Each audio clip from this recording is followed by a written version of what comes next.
West Side, everybody know everybody, right?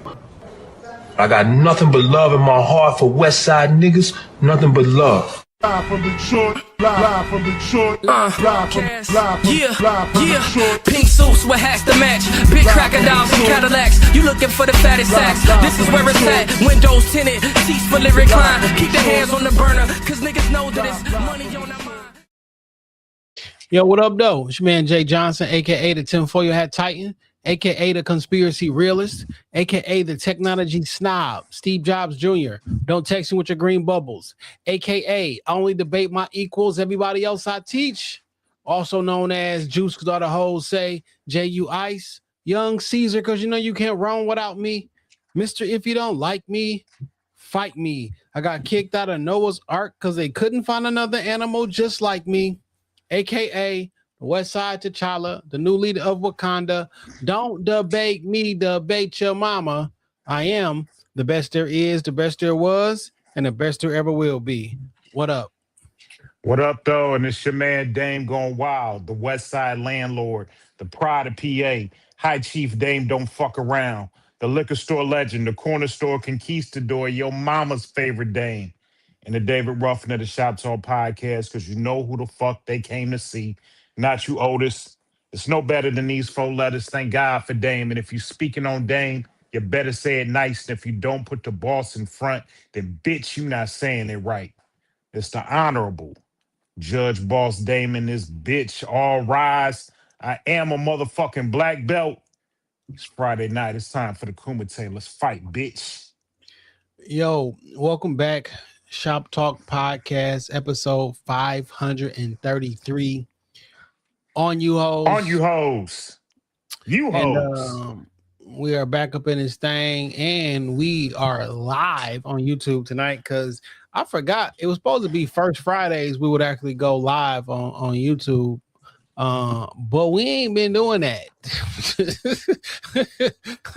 But we in this thing.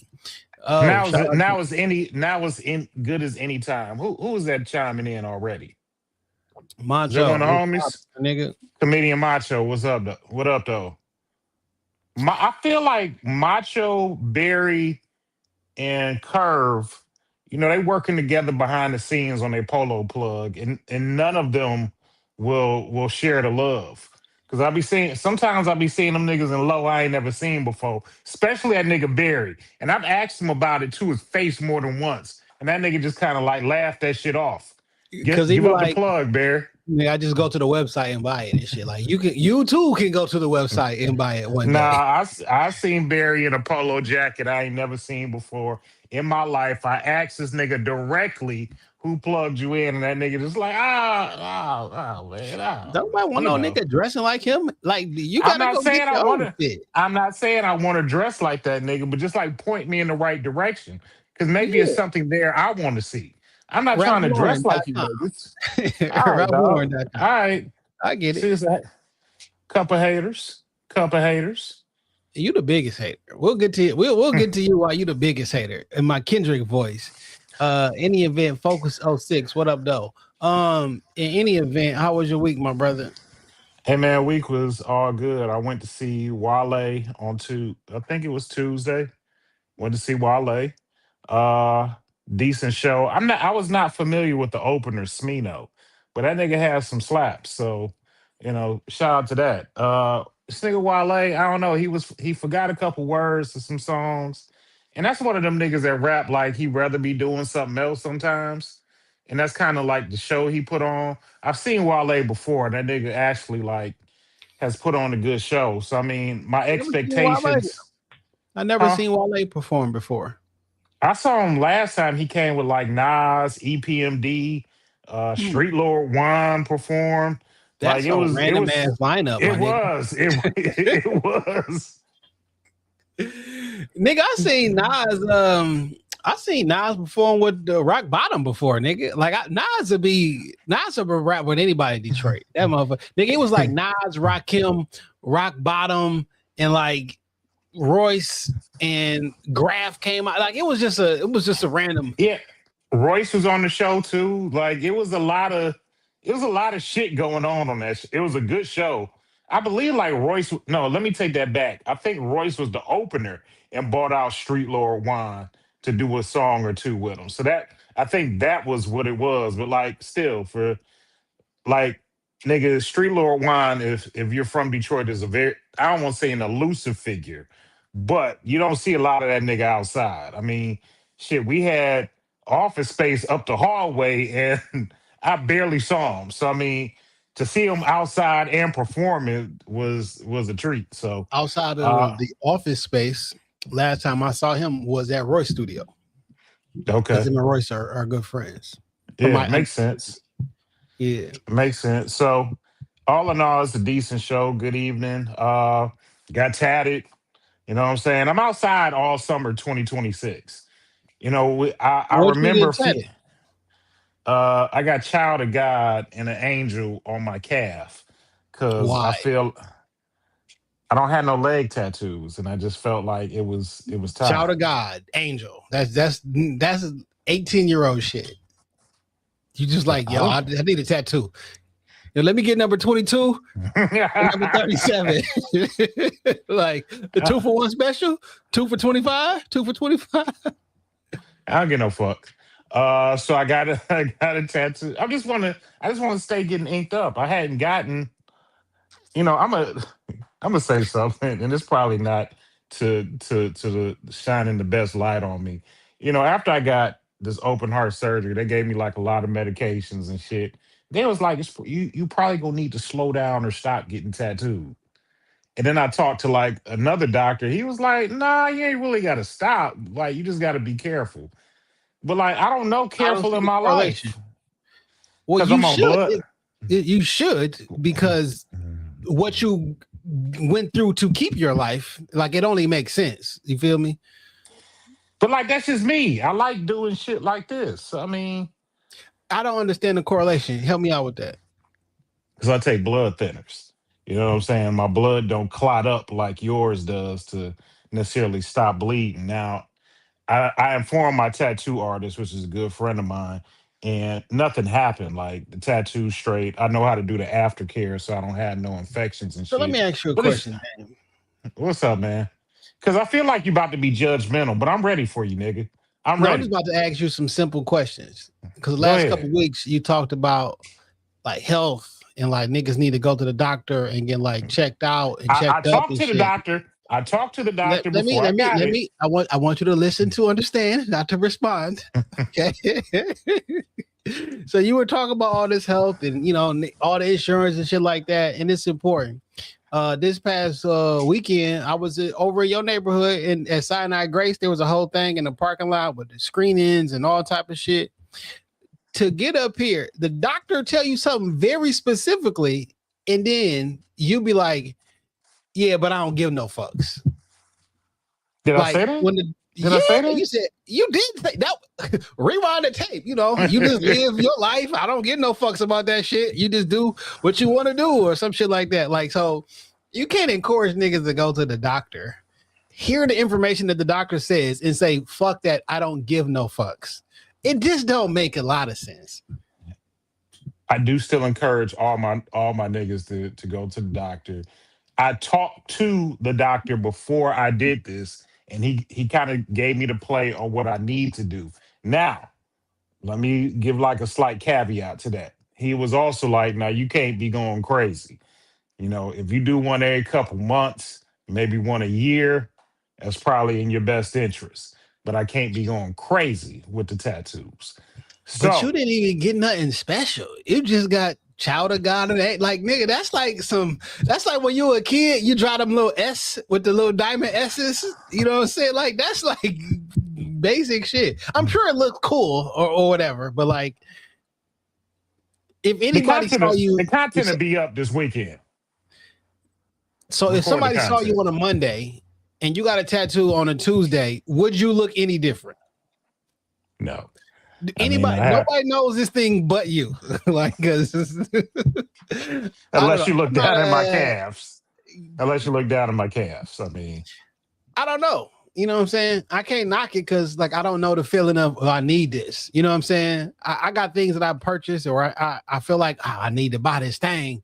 I need to buy this. I need to buy this. And then I get it and be like, nobody was going to tell the difference between this new light I just bought. It's going to look like, you know what I'm saying? So I can appreciate that. Just interesting. Okay. Interesting is all. Fair enough. I'll take your judgment, nigga. Hey, well, you know, it's always rooted in logic and common sense. You know what I'm saying? Or I'll take it. So I thought. That was it. What else, man?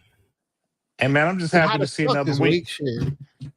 Hotter than a motherfucker. Also, I don't want to give out too much information, but like there's some serious shit going on in my family right now. And if you know me and you fuck with me, man, just say a prayer for me and my kids as we deal with what we got to deal with. That's it. I mean, just on a serious note, I kind of got hit with some news that hit me out of left field regarding a family member.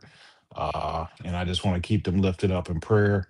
I know that they'll come out of what they're going through, but it's just going to be a little transition right now. And, you know, just keep me in your prayers. I've overcome, and my family has overcome so much. And I know as a unit, we'll get through this short period of time. But, you know, it was just kind of unexpected. And I want to make sure that everybody stay covered and prayed up because, you know, you just never know when people may need you. And you never know when your role in your family may change because of, you know, somebody else's need. So that's it. Big facts. Big facts. This week was cool. Last Saturday I got a chance to go down to watch the Big Three play. Okay. I saw you got your camera in there. No, that was just my phone. Oh, okay. I should have seen if I can get my camera in there and shit, but no, I was just my phone. Had a really good time, spent some time downtown. You know, people moving and walking around and having a great time. Took a couple of pictures and shit. And I'm gonna explain why you're the biggest hater. All right. Because I know where this is going. I know no where matter this what, is going now. If I post a picture of myself, here comes Dame. Dame is gonna find a way to say something bad or negative or whatever the case may be. And I'm like, negative. Was my comment negative? Was it negative? Yes, it was negative because you couldn't imagine a man being this handsome. You tell me it had to be AI, and I'm sorry to tell you, shit, I'm just handsome. You know what I'm saying? Like I don't know what to tell you. I have a nice smile. I got great teeth. You know what I'm saying? That picture looks so clean. I thought you like photoshopped yourself on that slab of concrete you were sitting on. Yeah, I thought the picture was Allen Iverson. Detroit is a beautiful city, and when you go down to Hart Plaza and that, I don't know what that shit is called, but that water thing, it got colors in it, and it does the color thing. And you know, when it's golden hour for my photographer, shout out to y'all. You know, it was something else I posted. Last time I posted something, he was hating. Somebody even says, I don't know, I forget. But somebody said something? Like in the comments. Somebody dare say something to me? Yeah, niggas call you out on your hate in the comments all the time. It was interesting. I'm gonna have to look for this comment because I will confront them. I was like, tonight. You know, I'm sorry. You know, honestly, I rarely post on my main page, and you know, sometimes you gotta post an updated picture of yourself. You know, because knock on wood, God forbid something happened to you. The first thing niggas do is go to your Instagram and see what the last thing you post is. I want smiling and shit. You know what I hate? And so like I had a partner of mine that passed away a couple years ago. God bless him. And you know, niggas when sometimes you see this, like when niggas pass away, they get to post it on your shit like, nigga, pick up. I just try to call. You can't be. I said, don't. God forbid, one day the Lord is gonna call me home, and when He do, don't dare post no shit like that about me on your page. I don't care if you called my phone. I'm not picking up. I'm gone. I'm gone. If you heard I was dead, the word is like, and it comes from like a credible source. If Jay Johnson posting the stories R.I.P. Dame is credible. Don't go putting shit up underneath one of my best picks talking about, bro, pick up the phone. No, motherfucker, I'm gone. If somebody pick up the phone, it ain't me. It ain't me.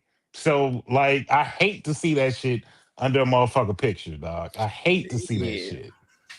And I as well hate to see that fake performative shit. Also, God forbid something happened to me, right? Hey, don't use me as no reason to call off work. Take your bitch ass to work, man. Like, take your bitch ass to work, my nigga. We not taking like, oh yeah, such a few people maybe. Don't be using my death for your bitch ass to get off work. Go to work, nigga. You know what I'm saying? Yeah. I don't like my immediate like family, immediate like niggas I consider brothers. I get that. Like, nigga, don't use my good name for your bereavement days. Yeah, because guess what? I'm going to work. The day after I found out that something happened to you, I'll be honest, I'm going to work. Like, it's like, Dane would want me to take the day. No, I wouldn't. I would like for you to get some money. Dane might actually want a nigga to take the day off and shit, but but like, yo, get the fuck out of here. Oh, my great aunt on my mama's side passed away. I'm not gonna be in today. Nigga, you ain't about to do shit today. You ain't about to do the arrangements down in Alabama. Like, nigga, take your bitch ass to work. Go to work, nigga. Don't use my death or my illness as like a reason. Like, nigga, fuck you. You don't probably bring up my name no other time. Don't use me as an excuse. Cause if you know me, you know I'm not cut like that. Stand on your shit. If you don't want to go to work, don't go to work. But don't say I didn't go to work because my cousin or my sister-in-law sad. Fuck out of here. The funny thing is, being in leadership, I always know when I get a new person, they start with 4 fresh deaths.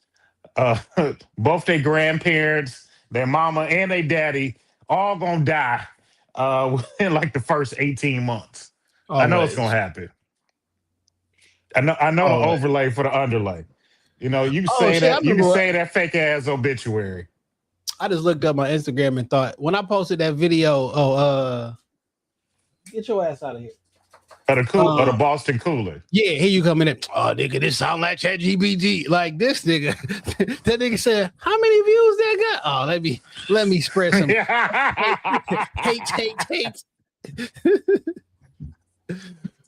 Yeah, anywho. But yeah, don't be using me no fuck ass excuse. Niggas be I don't never do that shit. Such and such passed away, so I can't come in today. What you about to do today? like I get it. Like if it's a loved one, an immediate loved one, my mom, my dad, some shit like that. Like, we got shit to do. You know what I'm saying? We got to get affairs in order, type shit. But like, yeah, fuck you gonna do because your nigga from social media passed away? Like, nigga, I went to work the day Nipsey died. Like, nigga, I went to work the next day and I really fuck with Nipsey, nigga. And then I did the pod about it. Like, what do you? Yo, niggas be wild. Too fucked up to work. Yeah, my mind is off. All right, nigga, whatever. Get them attendance points. Take them attendance points, my nigga. Or like you find an excuse not to go to an engagement that you went to. Oh, I was gonna go to this party, but such and such bad. Like, nigga, it's 11 p.m. Nigga, take your bitch ass to that party. If you didn't want to go, then say that. Don't go. Yeah, don't go. I'm okay. I become okay with just saying no. You know what I mean? No is a complete sentence. I ain't gotta be. You don't gotta be an asshole about it, but like, I'm probably not gonna make it. And when I say I'm probably not gonna make it, I'm not coming. Yeah, I'm definitely not coming. It probably was for your feelings, not mine. But like, as I get older, it's some shit that I just don't want to do. And the thing about it, as I'm starting to get older, my friend group ranges in ages. I'm cool with niggas in their 20s, 30s, 40s, shit, 50s and 60s, really. And like some of my niggas in their 20s, like, dog, if it's trap in front of whatever the event is, I'm not coming. Trap brunch, trap yoga, none of that shit. I'm not coming. Man, I posted that shit on Threads a couple weeks ago. Shit went got some traction, and like a lot of people like, yo, I understand this, and other motherfuckers like, no, we got it ain't no fucking we. It's not we. I don't sell drugs, and I don't live in a trap. That's not even our fucking slang. Yeah. We call that shit the spot. That's what, because we used to be chilling in the spot.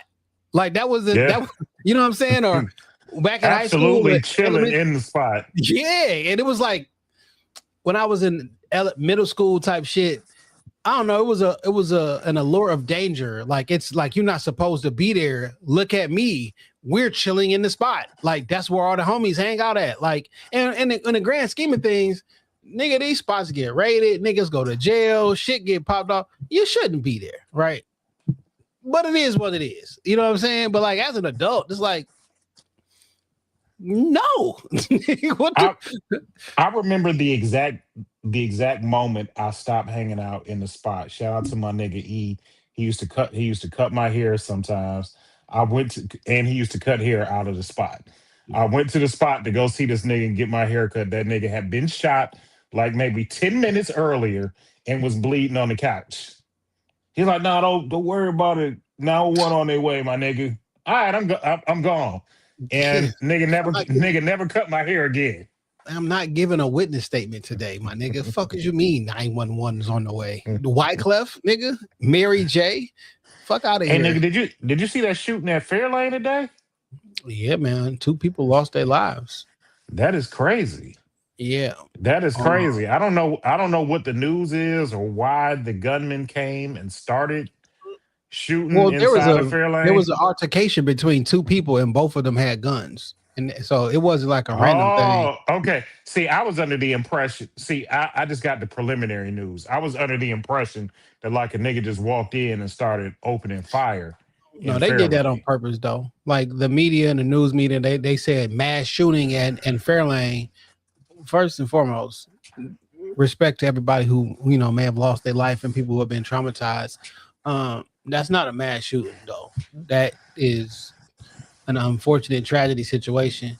And we kind of had this conversation at work. When you hear the term mass shooting, what comes to mind when you hear that? Nigga came in with a case, sprayed a school full of kids and shit. But I understand mass, as we've done the podcast, mass shooting is just more than one person. And I mean, it's bad. It's bad because I don't want to say like 2 people getting killed is not a horrible thing. But when I think of mass shooting, I'm thinking like nigga did numbers. Like it's 10, 20 people that got shot, some shit like that. Yeah. And Columbine was what, like 1995? Nah, nigga, that was 99. 98, 99 was it 99? Was Columbine. Yeah. Damn. So like that's when mass shootings entered my lexicon of understanding what that was. And shit, I mean, that was 27 years ago. You know what I mean? So like in the last 30 years, that's what that meant. We've heard about, we live in an era where niggas did drive-bys and we showed up crowds and shit like that. Like that's, by definition, that's a mass shooting. But that wasn't never the nomenclature of that word. We heard that shit, and I thought about someone going somewhere randomly and shooting multiple people or whatever. But they labeled it as a mass shooting to make mass shooting numbers look crazy. They be like, there were 700 mass shootings in the U.S. this year. We got to do something about. Like that's not entirely accurate, but they spin shit on the media. But yeah, man, that's very unfortunate about that situation. There are some screenshots and some grabs, and somebody had a firearm with an extendo sticking out. And yeah, man, that was tough. because when somebody walked in the room and they walked in the lunchroom, was like, "Hey, there was a mass shooting at Fairlane." I'm like, "Wait, what?" Yeah, Fairlane. I'm like, "Nigga, that's my neighborhood mall." Like, nigga, I spent years at Fairlane. I worked at Fairlane, but like, nigga, that's where I was at 4 or 5 times a week, just when I wasn't working there. Because every summer, and every day, me and my nigga Rod, we would just go to the mall and buy a CD or do something. You just went to the mall, like, Nigga, I go to Sabaros, walk around, try and talk to girls. You know what I'm saying? That was just what you did in the summertime. Nigga, I take the bus to Fairlane. But apparently 2 people got into some sort of altercation or whatnot. 3 people were shot, 2 people got killed. The person who was shot, the third person, was just an innocent bystander. So that's unfortunate. Yeah, it's definitely unfortunate. It's hot as fuck outside. It's too hot for this. It's too hot. Too hot for the foolishness. But somebody calling off work tomorrow for sure. You shouldn't have to work. Tomorrow 4th of July. If your job make you work and you're not like in a hospital or something or like in the medical field, your job a piece of shit. But I bet you go to a store tomorrow. Yeah, I got to pick up. That's not a hospital, and that's not. I got to pick up. So it's like, I gotta hit niggas be Family like, Dollar in the morning. You shouldn't like, but you niggas go to stores. Like, people need to be there. Because when the motherfucking Myers ain't open, or you can't get no ice, or you can't get no fucking ketchup or whatever, it's like, you'll be mad as fuck. Like, people work on the 4th. Gotta go to Family Dollar because I forgot to pick up charcoal today. So, yep. I'll be in somebody's store in the morning. I'm going to go early, though. I'm going to go early if that's any... What that mean? Boy, I tell you what, working, say you in a retail store or you working somewhere where a nigga will come up to your job and like, man, I ain't know y'all was open today. Yet you have an arm full of shit that you was returning. What'd you think when you left the house this morning? Oh, you didn't know, huh? Nigga, you got an arm full of shit. What do you mean? You just was oh man, they got y'all working in here today? Yeah, I wonder why. Now, luckily, I'm not working tomorrow, which is a blessing. But like, I think there is an attack on working class people, and I fucking hate it.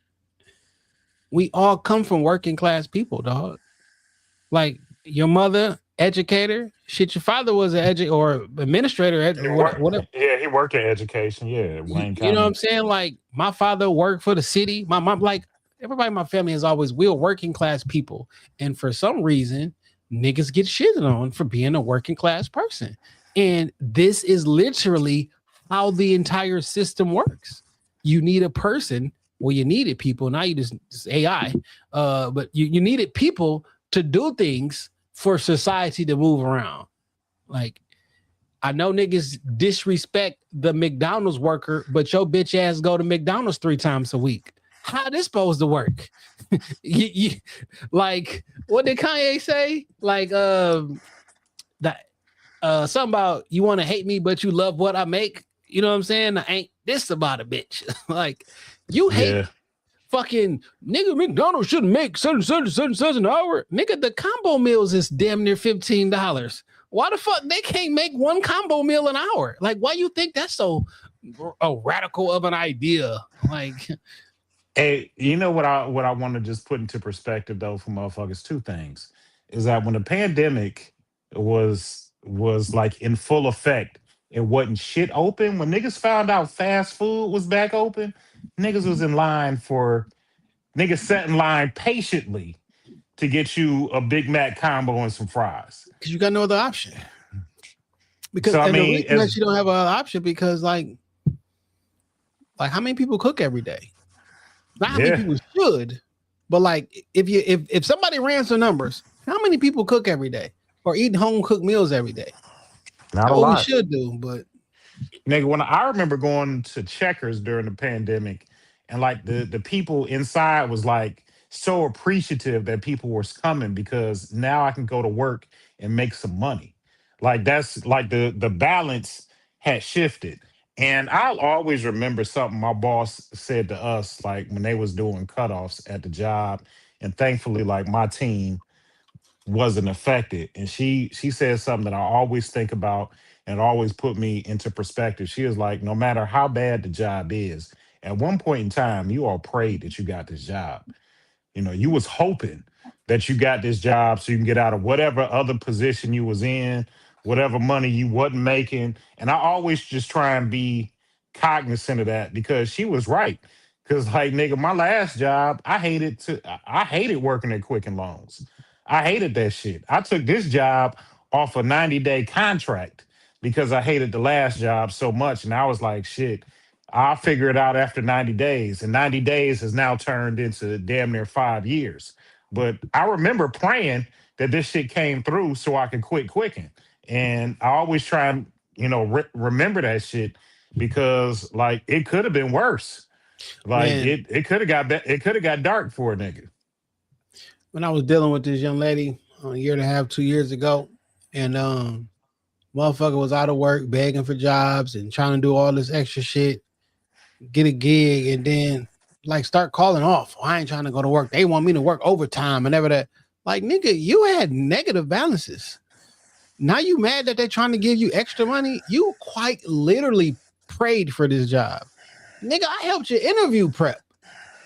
Like, Yeah. fuck you mean you not? I don't feel like going today. Give a fuck what you feel like.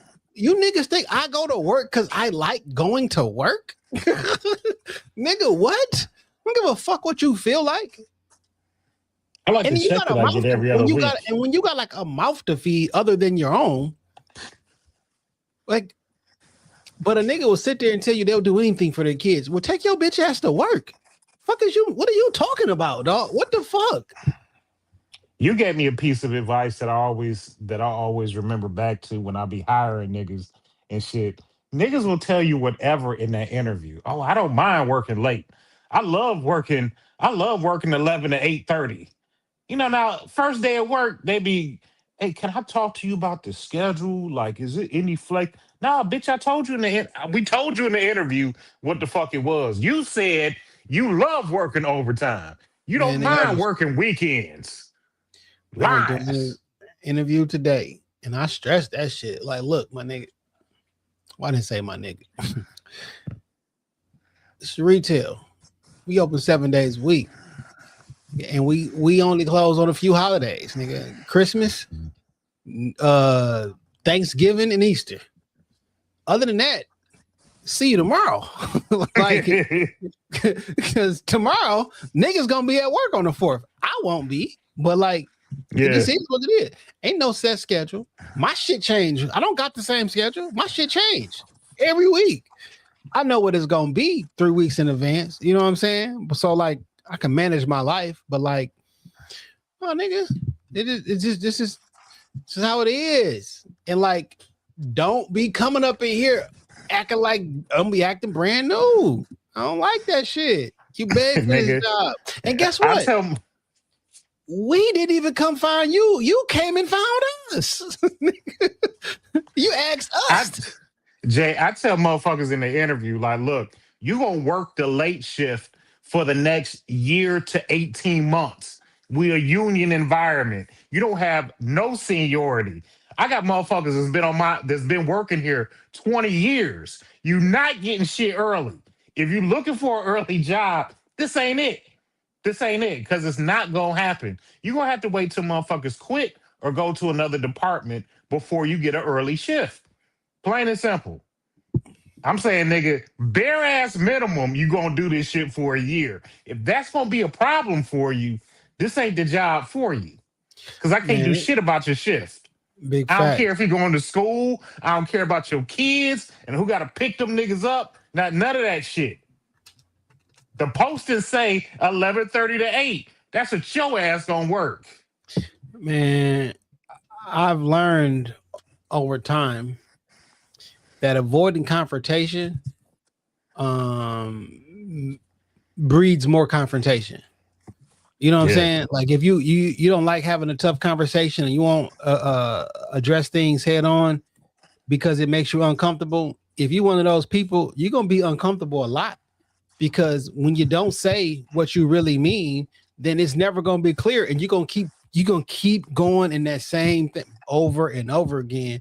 And I know I've learned from that firsthand. It's like, if I say that, they might look at me. This person might look like I'm mean, or I'm this, or I'm that. Hey, guess what? This not gonna work for me because I feel disrespected. Okay, so we got to figure this shit out. It's either change it or we are going our separate. You know what I'm saying? It's either enough for me to get over, or nigga, I ain't fucking with you no more. At work, facts. In life, managing expectations is crazy. And I always try to keep in mind that, like, at different points of my life, depending on what was going on in my life, I probably looked at different things a different way. Motherfucker come in I've been working in a different environment. I'm gonna be working in a different environment for the next 4 months. I'm on assignment somewhere in a different location, which is extremely busy. Busy from it's open to close. I don't have any, most times at work, you can work and you cannot work during the day. Yeah. Yeah. It's just work like the entire day. There's not a downtime where let me get over here and start fucking around on the phone. You know what I'm saying? Which guys it is advantages and shit. But like a motherfucker came in and like demanded to be assisted like right now. Like I know you see all these people in here. Well, all I want is this. Cool. That won't take that long. As soon as one of these people are free, and like I'm caught. What's your name? Like, what is wrong with y'all people, man? Like, other people are here, been waiting already. Like, why do you think that? Who the fuck is you? Like, it's just like the tone of society with that shit, that everybody think they shit is important. And I'm glad that you mentioned because I had a friendship this week that I had to kind of like check off into the same shit. Like, look, I don't like when you do this. I've told you before, I don't like when you do this shit. And you still continue to do the shit that I've told you I don't like. So until you change, like, there's nothing for us to discuss, because I got a friend of mine did some shit I didn't like. I let it go the first time she said it. Then she did it again. And I don't necessarily start shit with people, but like, you can't keep throwing rocks at me and get mad when I come shoot the block up. I gave you a pass the first time.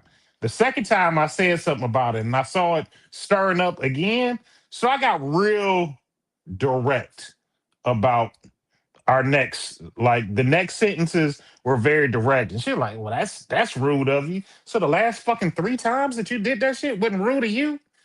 It wasn't rude when you did it, but now when I say something back and I'm not nice about it. Finesse 2 times and shit. It's a problem when I do it or something. I forget whatever that song he had.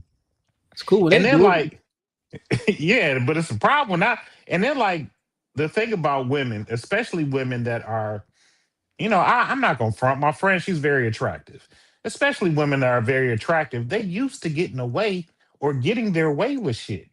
And I don't cater to women that I'm not fucking. I can be nice, I can be calm, I can be sweet, but I'm not gonna cater to somebody that I don't have intimate relationships with. I'm just not gonna do it. Let me ask you a question. Go ahead. And I understand that completely. Are you saying that women should only be catered to if they are willing to have sex? No, I'm not. Okay. I'm not saying that at all. I'm not saying that. But what I am saying is, like, we're friends. I'm not going to treat you like a woman that I'm trying to, spark up some interest with. I'm going to treat you I'm going to treat you like a friend. And I understand male-female dynamics. And sometimes, like, I got a female friend of mine. She rough like she like talking to Boosie. She gonna talk to you like that. But we're not in an intimate. I understand the parameters of our friendship. She don't mean no harm to it, but that's just how she gonna talk. And the same for me. Like, there's no harm to it. I don't, but I'm also not gonna go kissing your ass and running after you because I said something that hurt your little delicate ass feelings. And Because I like, talk yo, to I say mean things to my actual male friends all the time. You feel me? So like, you're no different. I'm gonna say mean things to you. I be looking at like going through the history sometimes, and maybe I'm looking for something in the group chats, and like all we do is say mean shit to each other. That's a That's all fact. we do. we we send memes and we say mean shit to each other all day.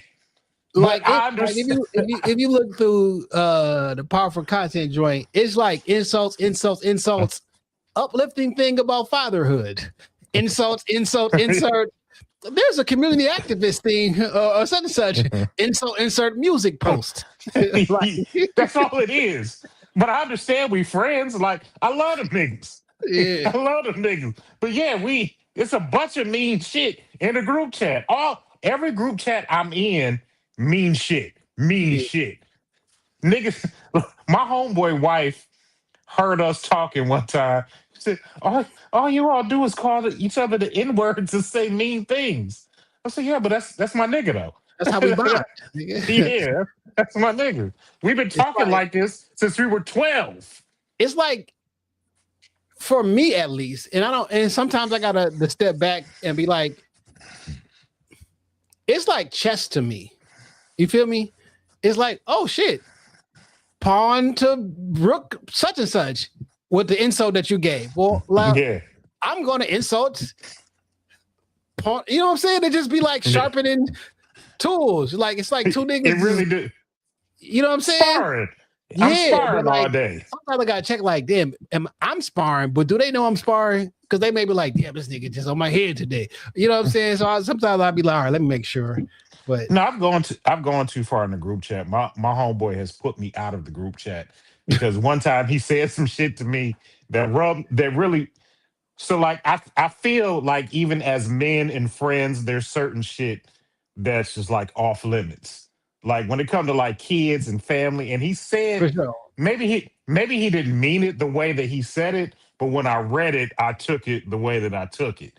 And then like I went off the deep end, like so much so like niggas put me out of the group chat. And I was like, I know me. And my brother Jason will always say, he's like, nigga, you the 50 Cent of our friend group. He's like, you'll take shit too far. Huh? Well, I won't say hate. I have a strong dislike for a lot of the things that reportedly he has done. Because I don't know the man. Nigga could be a great guy. It don't seem that way, but it don't seem that way. But he's a flawed individual. Yeah. And sometimes I can go there. So yeah.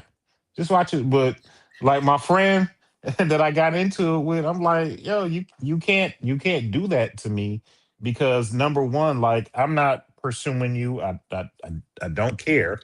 And then like number two, like I'm not. Why do you think you can talk to me in that manner?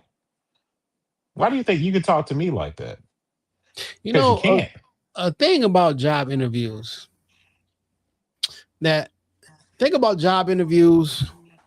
think about when you go in to purchase a vehicle or purchase a home or whatnot. Sometimes people look at that one way.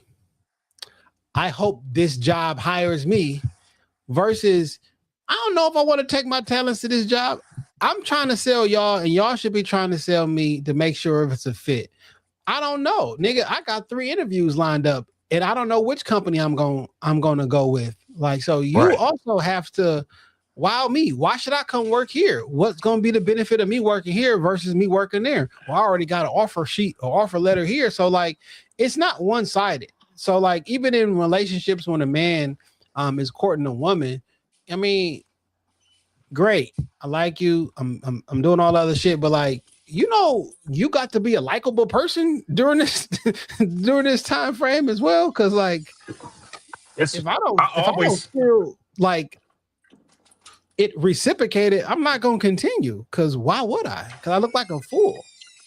I always tell niggas when I do interviews, like, yo, I'm not just saying if you a good fit for us. Like, you got to realize, like, is this a good fit for you? Because we asking some very specific things. We're looking for a very specific skill set.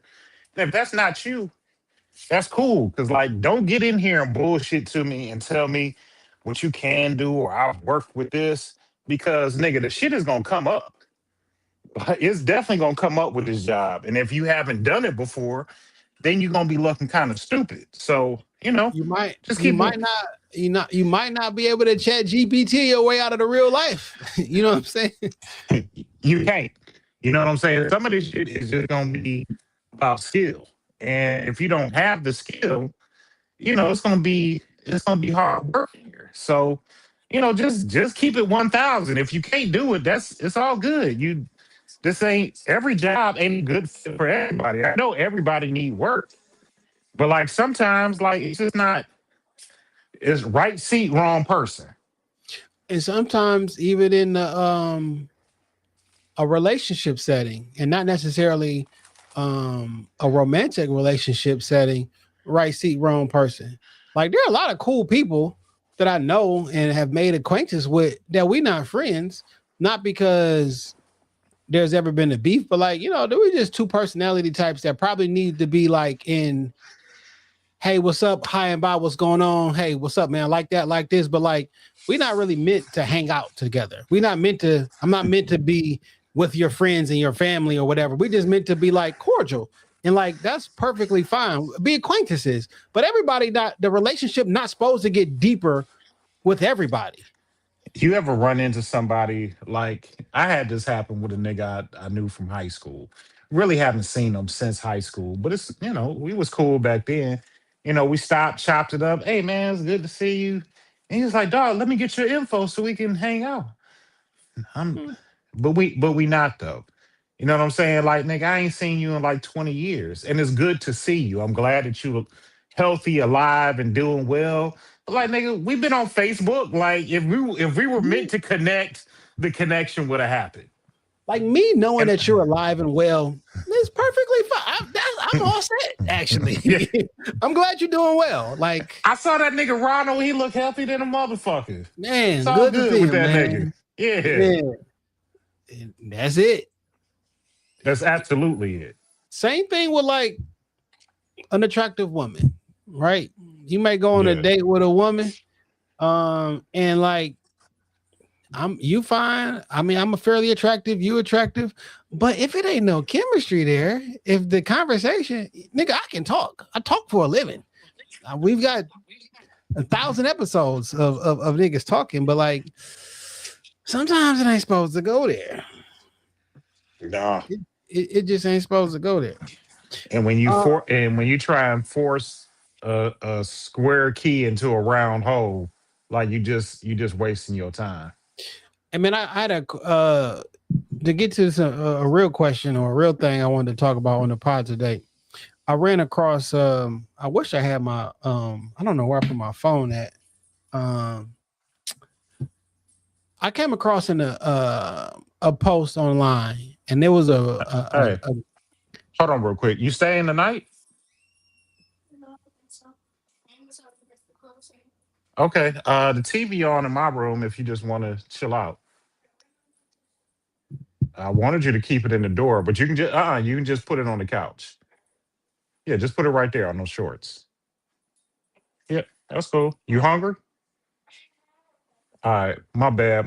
My daughter lost power, so you know, dad got power and central air. So come on by, come on yeah. by, baby. You can hang out here. So look, this is the situation. The guy called into a show Use the for power like, strip. Use the power strip on my side of the bed. Go ahead, my bad, dog. guy called in for advice, and it was what to do with an inheritance. The father died and left him I saw this. I know where you're going. Go ahead. Go ahead. upwards of $10 million through his home, his estate, his investments, or what have you. And his two sisters, who weren't left anything, wanted the brother to pay off like their student loans or whatever. Both of them added up, undergrad, like $300,000. So everybody used to be together, but he went with his father, and she went the two sisters went with the mother. The mother cheated with a dude, and they liked the dude more, and they went with mom. And he went with father because he said, I went with my father because it's my father. Yeah. Right. And he was kind of like asking what to do. And they were trying to get to the root of bottom. It was like, well, like, are y'all like estranged? He was like, basically, like they didn't really fuck with my dad until like, or me, until like they would call and like ask for money or something like that. But that was like, we're not really like that. So he was like, they asked him like, well, what do you want to do? And he like, well, I don't want to disrespect my father's wishes. I'm like, that's why you the one who got the money. You know what I'm saying? Yeah. Because like and he was like, so the woman who was giving, it was a black woman and a white man who on the show giving advice. I don't know what the show is or why that. It's Dave Ramsey. Oh, that's who that, okay. Yeah, it's Dave Ramsey show. And she was like, so is this like your dad just having like a moment? Immature, like she kind of framed it like it was the dad's fault. Like he was like, well, no, she cheated. And like when the kids decide to be with their mom, they're adults now, they out of college, whatever. Like you can make a relationship with your father, but if you choose not to, you don't choose not to. Don't come around me when you want some money. And now that I'm gone, you want to, you know. And I wanted to know, because I've never been divorced. I haven't been in a situation like that. I don't know how that would feel. Well, I can only imagine how it would feel if like one of my children chose the nigga that my wife cheated with over me and like was happy on that side of the game. Like I would probably feel fucked up about it. I don't know, man. What were you thinking about this whole situation?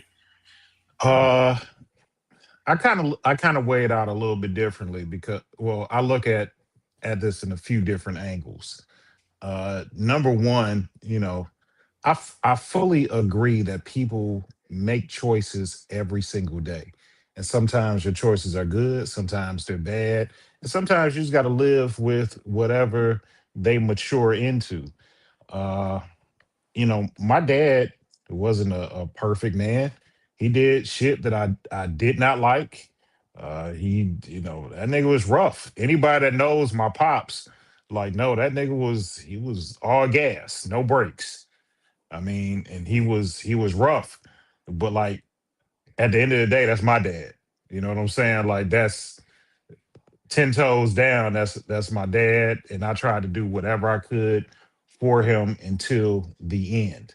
And, you know, for me, loyalty is huge. It means a lot to me. And I see, you know, when motherfuckers is disloyal, you don't get to reap the benefits of a nigga that was loyal. Now, on the other end, $10 million and they're 300 in assets. I got it. It's not 10 million liquid. Yeah. It's not 10 million liquid. And while $300,000 doesn't seem like a lot as compared to $10 million liquid, but I'm gonna take a book out of Jay Johnson page. Ain't nobody tell you to, like, you knew what you were signing up for when you got the degree. You knew that shit wasn't free. You went to school, you took them classes, you got them degree, and you accumulated that debt. It is not my responsibility to pay off your poor decisions. And I get it, student loan debt can be crippling. Like that'll keep a nigga down for a very long time. Yeah. I know people with upwards to, you know, 6 figures in student loan debt. And but what they do for a living. Because shit, like man, you can cry and complain to me about your exorbitant student loan debt while in your big ass house with a BMW in your garage. Like, nigga, get over it. You know what I'm saying? I mean, the niggas that I know that have 6-figure student loan debt are like engineers. Shit worked out, nigga. Got a bunch of letters at the end of their name. Like they are not niggas that are poor. Like this shit worked out for you. Like you made the investment, you paying it back, but it also pays you back dividends in real life and affords you to live a life that most cannot. Like, yeah, you making $200,000 a year. Yes, you got this $1,100 a month student loan payment, but like, You nigga, gotta, you live you in a gotta, big you ass gotta, house you in gotta. Birmingham and drive an M5. Like, Your Escalade payment is $2,700 a month. Because that's what it costs when you got the yeah. loans. You know what I'm saying? At 0% interest. Like that's just what it costs, right? I mean, So and I'm like you, it worked out for you in the end. Like, now I know it's a lot of money, but like, nigga, the investment paid off. It allows you to be able to make them payments. And I've never had a payment in my life where I was like, oh man, like every payment I have, I always think about like what else I could do with this money, student loans included. Yes, I could do something else with that money. But guess what? I decided to go to school and as much as you try and run from it, them student loan debt's not going nowhere.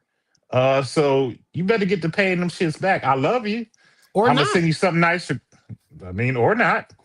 That big beautiful bill though did go into effect July 1st. So if you're not trying to pay your student loans, they're gonna come after your bank account. But you know, we here now.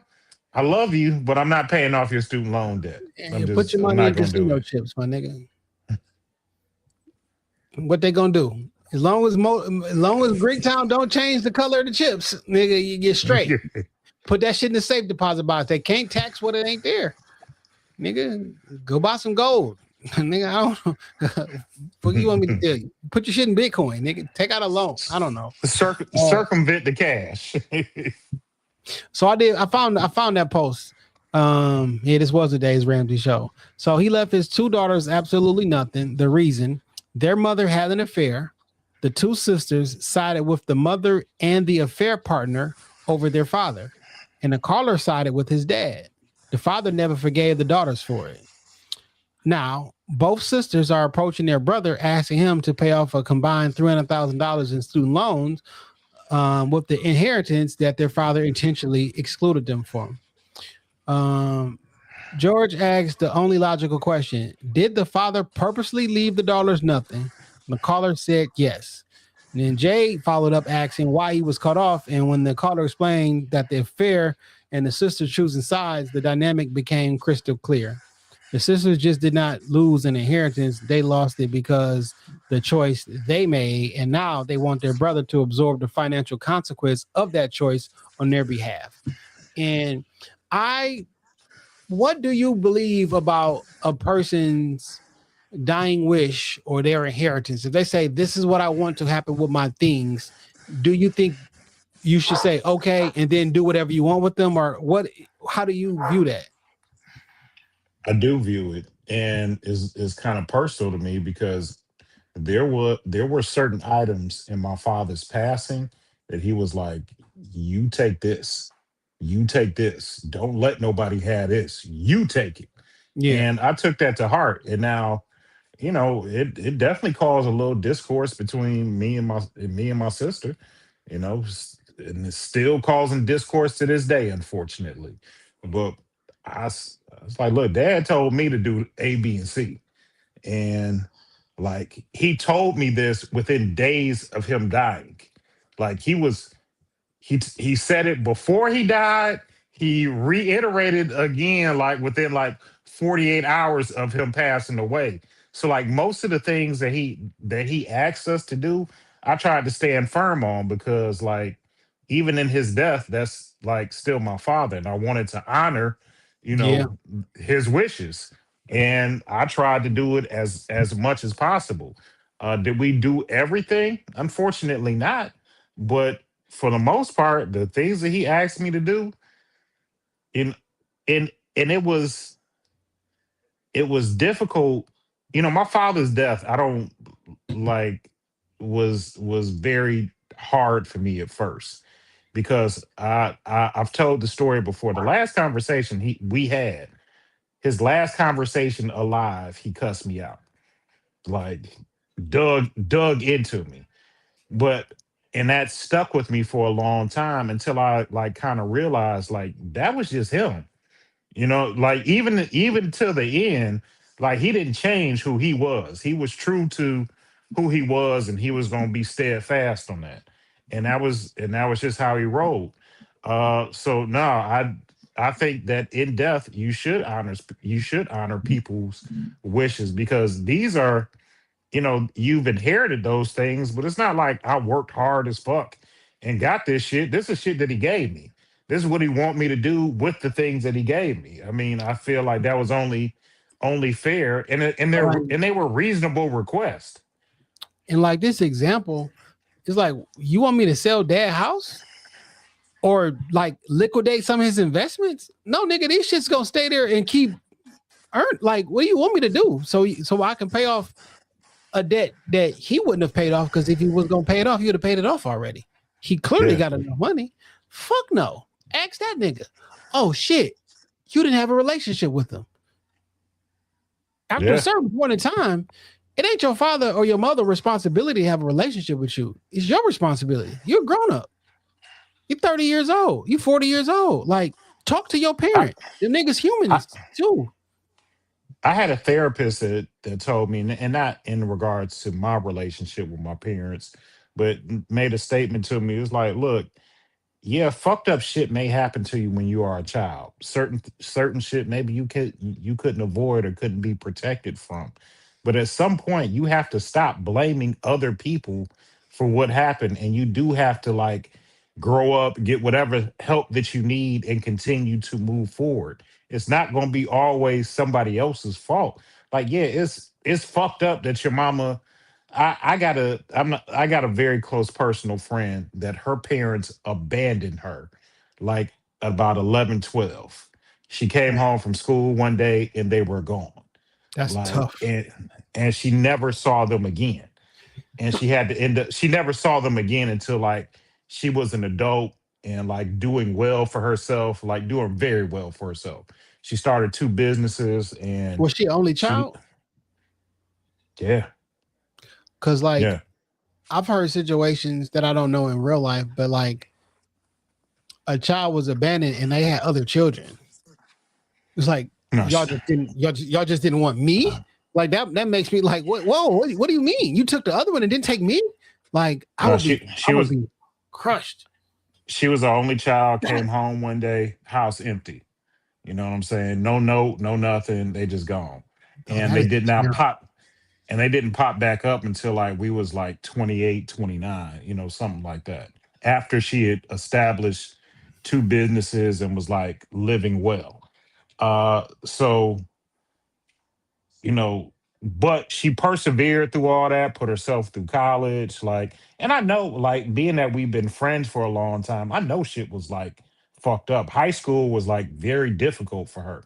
She was like one of them people that used to get like clown because of the shit that she wore, because she didn't, she had to go stay with an aunt that was like, already had kids, but like, I'm not gonna let you be out on the streets. So I mean, yeah, I'm already stretched to the max. I probably can't even afford this shit. So, but I'm not letting you go be awarded. Yeah, but this is that, and it was like one of them situations. Like that's my niece. I'm not gonna let her go into the system.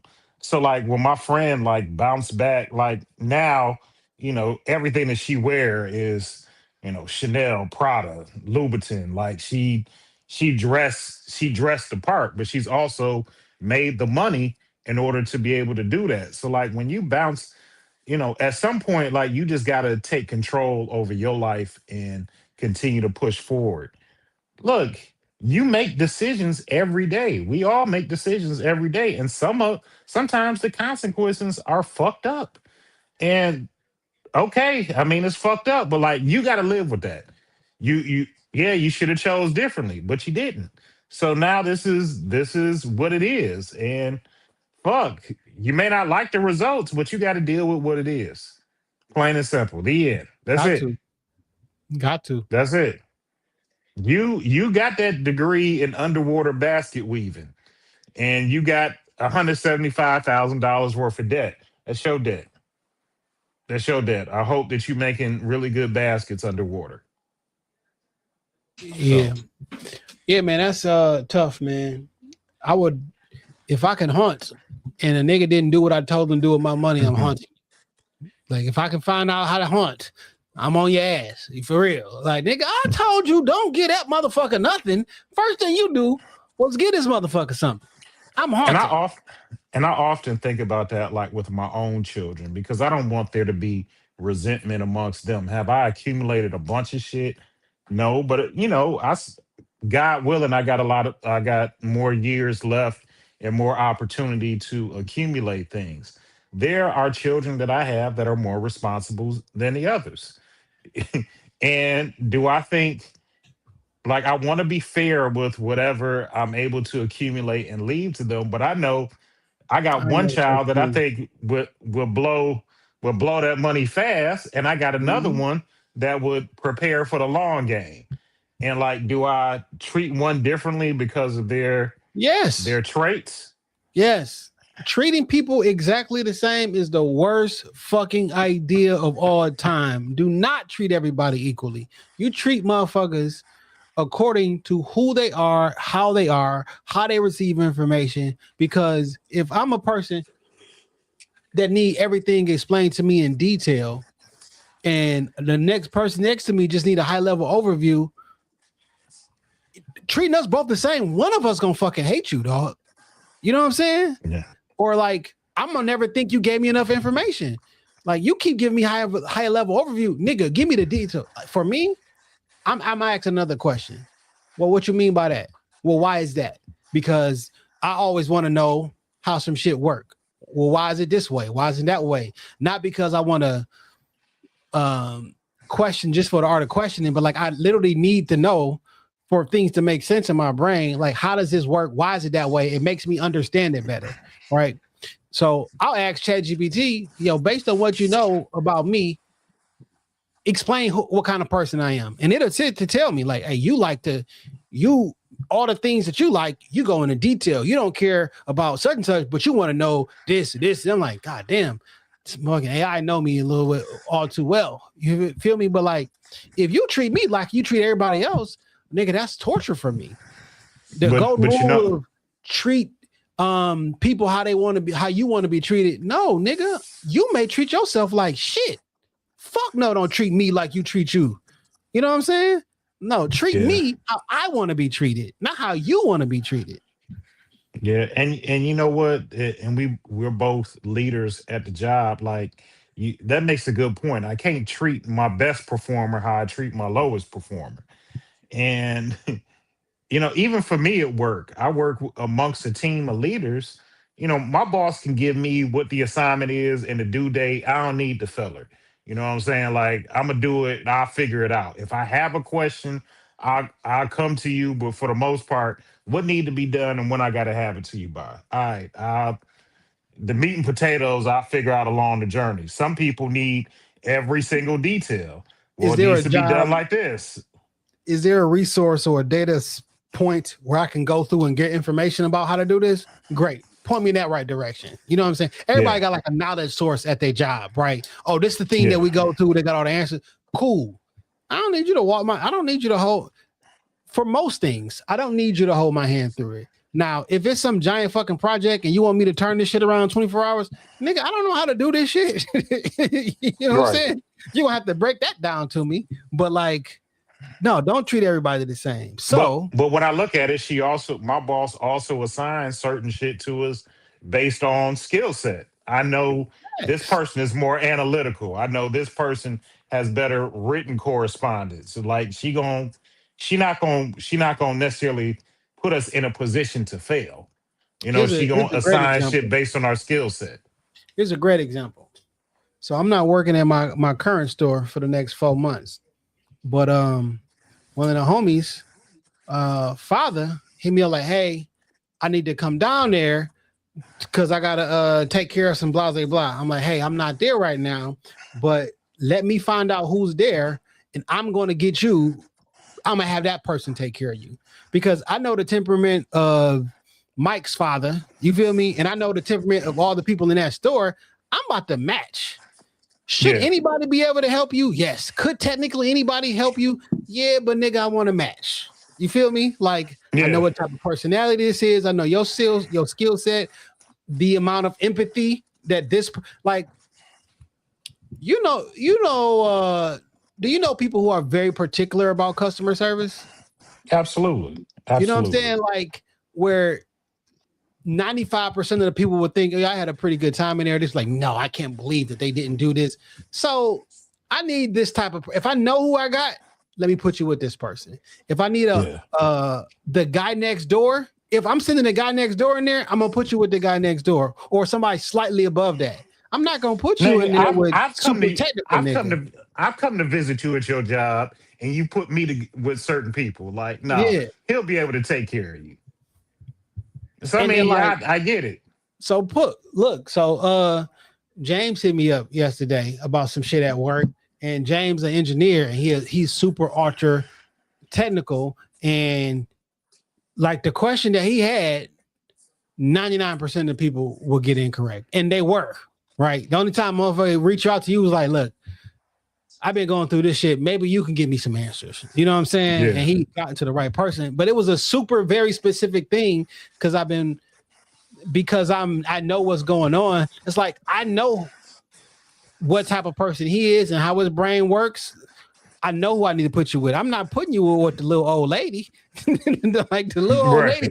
No, that's not the right fit for you. You know, you need this person who knows that a breadth of knowledge, can break it down in detail. So if I am trying to handle my things, the things that meant the most important to me in my life, and I'm handling my things, because this is what I want to happen to my things, I'm going to give my things to the people who are going to handle them best, right?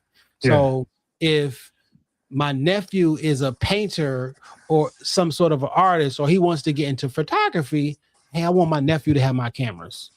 You feel me? Like, I need him to have this stuff, not such and such over here, or insert long lost cousin who may be like, yo, shout out to you, love you. But nigga, you can't have that. I know how he take care of things or lack thereof, right? I'm like, oh, this nigga gonna fuck some shit up. Nigga, this camera is $4,000. Nigga, this lens is $3,000. You're not about to go leave $7,000 in your car while you're door dashing or some shit. No, like you are very particular about your things, or like you might not even know the value of this. You probably sell this shit for $200. You know what I'm saying? Like you can be very particular. Now, if I have spent my life cultivating a net worth of upwards, he said 8 figures. So upward, he said at first he was modest, like a couple $1 million. He said, now what is a couple million? Is a couple million 2 or 6? He was like, in the 8 figures. So they said 10 million, it's probably higher, right? Right. If my father has cultivated all of that, you think I'm about to go willy-nilly and just no. And then I chose my father because he's my father. That's it, my nigga. He rewarded the loyalty. And then my thing is that it's never enough for niggas. Whatever you do is never enough. You pay off that $300,000, and it'd be like, well, I mean, I'm behind on my car payments. You think you could pay off my Durango? You know, my rent 3 months behind. They finna put me out on the streets. Do you think it'll never be enough? And that's one thing I know about niggas. And back in the day, I had the opportunity. My friend group, we got real cool with Dale Davis, who used to play for the Pistons, and he was talking about like how like a lot of NBA niggas like be on him to like borrow money. And he'd be like, you know, he don't mind helping out where he can, but he was like, you know, the thing that he has learned about, like, I was smart with my money and I invested it. I did certain things. He was like, it's the average NBA player go broke at 5 years out of being out of the league. And he was like, you can't help everybody because like you'll end up being broke. Ray Cash said I can't help the Jay-Z said I can't help the poor if I'm one of them. Mm-hmm. Yo, Ray Cash said at the end of this song, like, if I'm rich and you broke, you must be trying to get something from me. And like, if I got the resources, people think your resources are unlimited. Because I only asked the nigga for, you know what I'm saying? And it's happened to everybody. You loan somebody some money and they supposed to pay you next payday. Well, next payday, be quiet. You hit them up like, hey, what happened to that 70? You know, I was just wondering. You end up sometimes getting a humble voice with, hey man, I was just wondering, like, did you have that 75? Ah, nigga, you called me about that little ass 7. Whoa, Yes, whoa, motherfucker. I am Because 100% calling you. it wasn't little when you called me and was like, nigga, I'm gonna pay you back. Like soon as I get like it wasn't little then, it was a need. And I helped meet your need. And I'll never want to be one of them niggas because I really try not to loan more than I can afford to lose. And then I always look at it like this. If somebody close to me, I loan some money to. And she told me she was gonna pay me back like quickly. I'm probably never gonna see the money again. Man, I'd be long. And Yeah. and if that's where this friendship or relationship ends, I'm cool. If she paid me back, I would appreciate it. But like I lost $75. And And some if people, $75 is the end or the demise of what we had, I'm okay with that accounting. man, you know, the thing about money is you never know how much somebody got. You know what I'm saying? Like Yeah. everything can look great and I might not got it, but you ask for it, I give it to you anyway. You know what I'm saying? You never know. Like some people, they think their problems are they the only person with problems. You know what I'm saying? The example I was giving you about the person who was out of work and begging for jobs and trying to do all this stuff and then get the job and be like, I ain't going to work tomorrow. Like, nigga, you think you the only person with problems? I don't come to you with my problems. It don't mean that I don't got them. I just don't come to you because one, it ain't none of your fucking business. And two, I'm gonna try to figure this shit out. And if I can't figure it out, I'm gonna figure something out. I'm gonna deal with the consequences. You know what I'm saying? But like everybody got some shit going on. I promise you, there's not a nigga alive that don't got nothing going on. Everybody got something going on. And like, I'm sorry. It's gonna say one of the days the answer gonna be no, and not because it may not be because I don't want to. Maybe I just can't. You know what I'm saying? Like, or maybe it will be because I don't want to. And guess what? It's my fucking money. It's my resources. I can do whatever the fuck I want to with my shit. the greatest. What's popping? Yeah, I can do whatever the fuck I want to with my shit. And look, I remember my homeboy grandmother used to always give like everybody a Christmas gift. You know what I'm saying? She used to always break us off like a couple dollars. She was one of them ones like, come here, don't tell nobody I gave this. And she'll slip you like a 20 or a 50 or something. And around Christmas time, she would always, like me and the fellas, she'd always make sure we had a little something from her. And I remember my homeboy found out like she gave me a hundo one year for Christmas. He was like, Granny, why you get Dame a hundo? And first thing she said, first of all, because Damon check on me every now and again, and he don't have to. And then she was like, and secondly, it's my mother. I ain't never heard this woman cuss. And she said, it's my motherfucking money. I do what I want to with it. And that was the end of that shit. Nigga, because we not equal. I'm better than you, nigga. I got a better personality. Niggas people like me more than they like you. They want to be around me. They want to talk to me. I make them feel better. I make them feel like a better person. Nigga, I'm better than you. And then when I started driving, I knew she liked to go to the casino. I would pick her up and take her to the casino. Just drop me off. And if you got some time, come back and get me about 9 o'clock. If not, I'll find a way home. And it wouldn't be shit. I wouldn't be doing nothing. She want to go to the casino once a month. I can drop. I'm like, nigga, why ain't you drop your granny off? Yeah. So, yeah. When it's your money, you do what the fuck you want. And my dad gave me this, whatever these 8 figures are, my dad gave it to me. It's my money now, bitch. $10 million is crazy, dog. But like $10 million is life-changing money.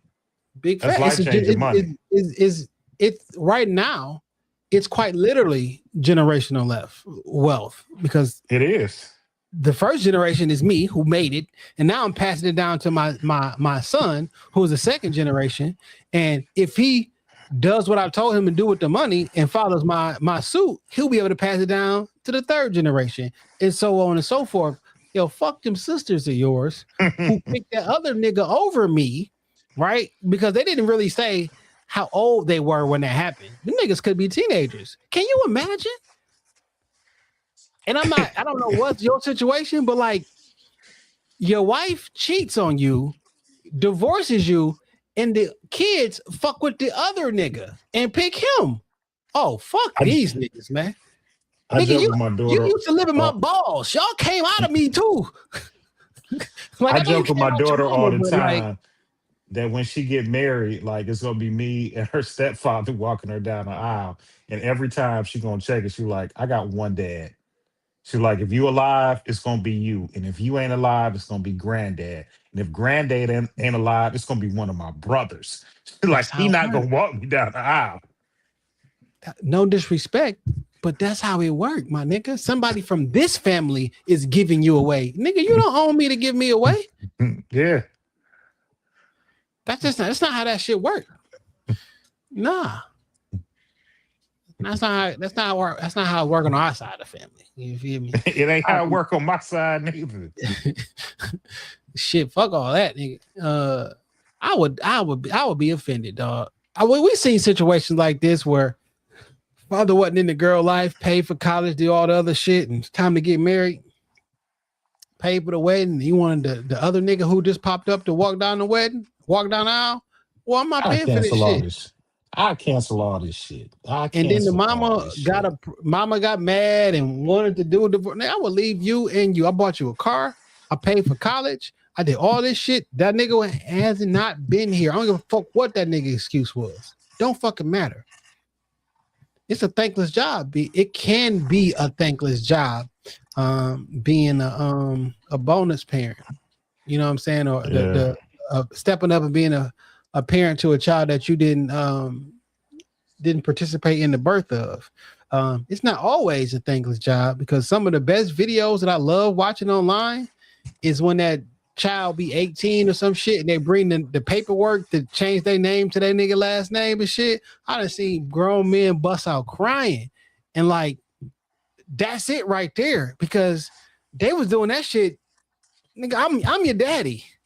And the fact that you changed your last name, you wanted to. I seen like on Father's Day, one of the kids came in and like they changed their last name to his last name. Boy, that gotta mean all the shit in the world. And to hear that, to see that tears of joy and everything should show you how much of a thankless job that is, or how important that job is. Because I've seen it go both ways when you're a step parent. Like that shit can go really good or it can go really, really fucking bad. Now, it's a lot of varying factors. You know, how are you with the kids, their mama, all of that shit. But like, you know, it's no guarantees with that shit. And I look at it like my life now.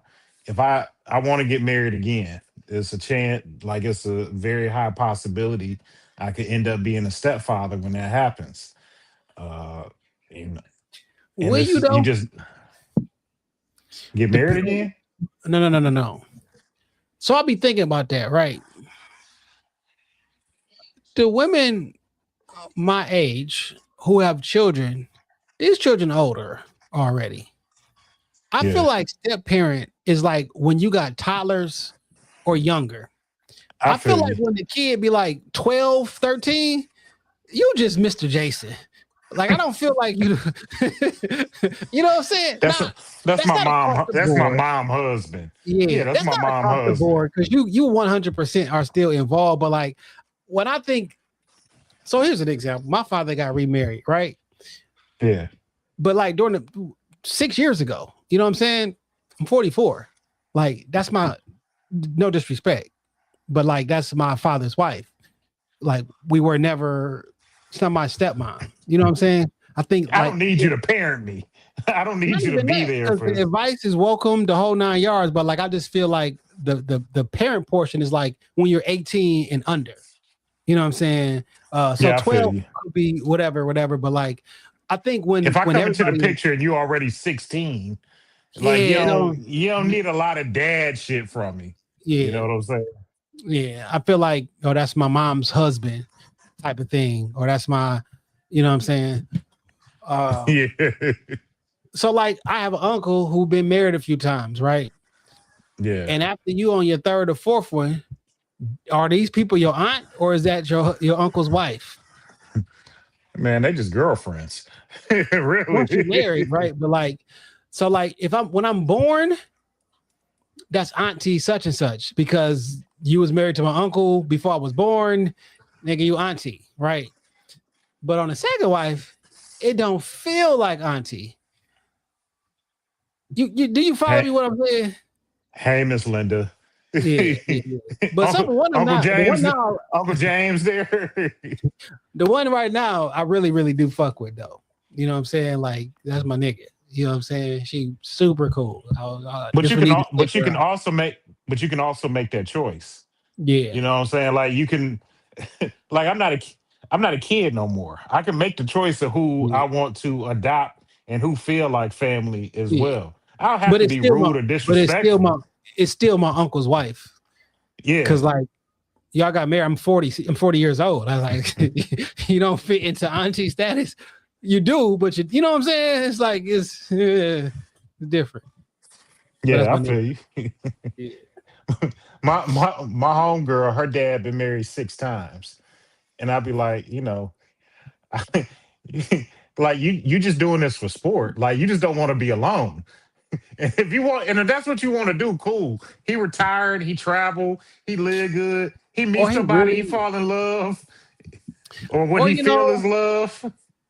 that be it. Like you could be a sucker for love, and I always wanted this, or I craved this, so I look for it in every single thing, and I keep everything that bat the out of me. Oh, they must be in love with me, and you move forward as if this is the one, and they do some shit to you. You be like, God damn. Nigga, my homegirl been married 4 times. She divorced niggas so quick she don't even go down to the court. She know how to do the paperwork herself. She on Yeah, I husband wouldn't. number 5 right now. So I couldn't trust her though. You know what I'm saying? Like, how I many mean, times she's you a didn't? How many times you didn't made a vow before God that you was gonna stick this shit out through thick and thin, blase, blase, blah. I give you one. I give you two. Fuck, even three, maybe not even because I wouldn't. But when you have four, I'm not gonna believe the fifth time you go that you promised in front of your friends, family, and God that I'm gonna make this work no matter what. At number she, five, yeah, nah, she on husband number 5 right now. can't do it. I don't trust you. Like I don't trust it. I do not trust your fam. You broke your word to God publicly 5 times, 4 times. Look, I didn't see her leave niggas because like they fell off.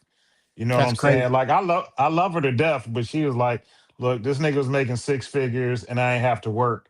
Now he done lost his job and he want me to chip in. I'm out of here. I'm divorcing. I'm so You promised to take care of me.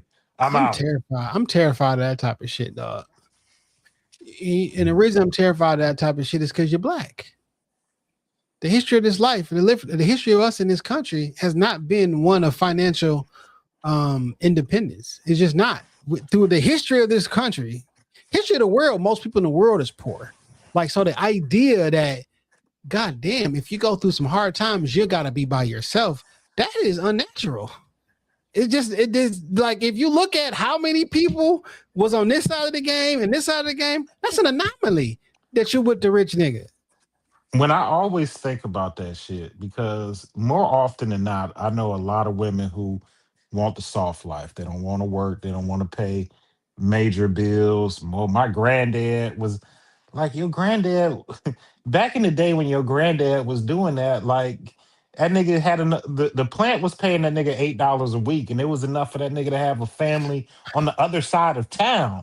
Like But the other portion bread of was that 15 cents. well, the other portion of that conversation they don't want to have is that nigga, you couldn't legally work. Maybe your granddad didn't want to work by himself. You couldn't vote and you couldn't work. You feel me? Like there was Yeah. I know it don't seem like that nowadays. Nigga, your granny couldn't even open a bank account. there was a period of time where if you were a woman, you could not work. I don't even know if that's bad, to be perfectly honest, bad or good. It's just a thing. It's history. Yeah, right? it's history. It's just a thing. Should women be forced to go into? I bet if you had, well, it's not even a bet. If most people could not go to work and still have all their bills and necessities taken care of, and you could raise a family and not struggle financially, you would probably do that. Because why wouldn't you? No, you just like being an office manager. Like that's what you want to do, right? But when rent $1,800 a month, your car note is another $600. Insurance is $350 for that car. Like, I mean, even back then, say okay, your rent was $400, right? But $400 was the equivalent of $1,800 back then. Just because it was a smaller amount, don't mean like I had it. Because niggas was working for nickels and pennies and shit. Like, yeah, my first job, I got paid a nickel a week. Wait, what? Like, wait, what? Facts. You know what I'm saying? So, like, I looked up, I think my mom and them, like, you could get you a house for like $16,000 or some shit. But $16,000 was an incredibly large amount of money. You know what I'm saying? When you making $60 a week or some shit like that. You know what I mean? When bread was 5 cents. Like, when we grew up, $1 was stretch, right? Can you imagine like when your parent grew up, nigga, that dollar was like, you got $1? Like, $1? I forget who dad that was in the studio with us one time. And he was talking about, look, man, I bought my house. He's talking about he bought the house for like $16,000, fixed it up. And when he sold it for like 60. And he was like, I came up. You know what I'm saying? Like I made almost $50,000 off the sale of the house. And while it doesn't seem like a lot of money, but like that's a hell of a return on a $16,000 investment. Fuck yeah. That's like, nigga, if you had a good deal investing if you had a great, exceptional year investing in the stock market, you made 3 to 4% return. Nigga, you balling out here. You got a 4% return on all your stock, like, nigga. But when niggas come from the street and you used to selling drugs, you expecting to put in 20 and pull out 60. That's not how it works in real life. Like, other than the streets, you think that's not how any of this works. Other than FanDuel, you don't got them type of odds. Other than the casino and gambling, that's not the type of odds that work. I remember somebody asking me about the studio one time, like, "Oh, you and Jay had the studio for a minute. I bet y'all just balling." I'm like, "We breaking even in real life." At best, like maybe we would have turned a profit in a couple more years. But like, nigga, every dime that we make go to rent and upgrading equipment. Like, we got pocketing this money. Nigga, I never paid myself.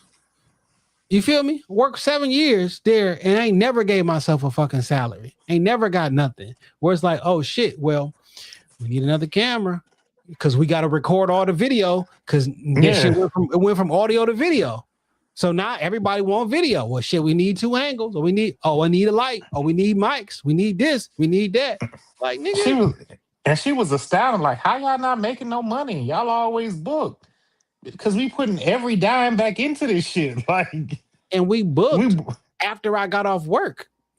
Nigga, the studio sat empty from 9 o'clock in the morning to 8 p.m. or 7 o'clock, 6 o'clock. Like, I wish we had enough clientele that will fill that bitch up full time. And then it's tough when you dealing with people and not businesses, because nigga, it's your sister who got the podcast and she gonna do 4 episodes and then she gonna quit. Yeah. And the clientele is niggas. And niggas are unpredictable. Niggas are unpredictable in every facet of the word. Niggas are 100% should have charged niggas more money. 100% should have charged niggas more money. It's not even a fucking question. Would they would have paid it? Probably not. Because I still looked at what else everybody was charging. You know what I'm saying? Like, We were Bro. hella affordable. We were hella affordable. But I feel you. Like, And when rates used to go up, niggas be like, damn, man. I'm like, my nigga, hey, audio video, $85, nigga, for an hour. That's a deal. Okay. It's $85. when I think about nigga, if we should have went up, and that probably would have streamlined our clientele as well. Because some of you niggas wouldn't have went for it, and it probably would have been best that you didn't, that you went somewhere else. It probably would have been best. Got a different experience. You know, but at the end of the day, you niggas was funding the space for us to record our podcast in peace in our own location. You know what I'm saying? Friday from 7 to 11, that block, ain't nobody getting it. It's closed. You know, for This Week in Culture, for Shop Talk, for, you know what I'm saying, or whatever. But audio, hella affordable. Video, hella affordable. You know what I'm saying? And then, you know, shit, dealing with niggas, right? Like, I was talking to somebody about like clothing and like brands and things of that nature. And if I was a white brand, I would hate for niggas to get a hold of my shit. And I wouldn't want them to wear it. And not for the reason that you're probably thinking. This is the reason why I say that.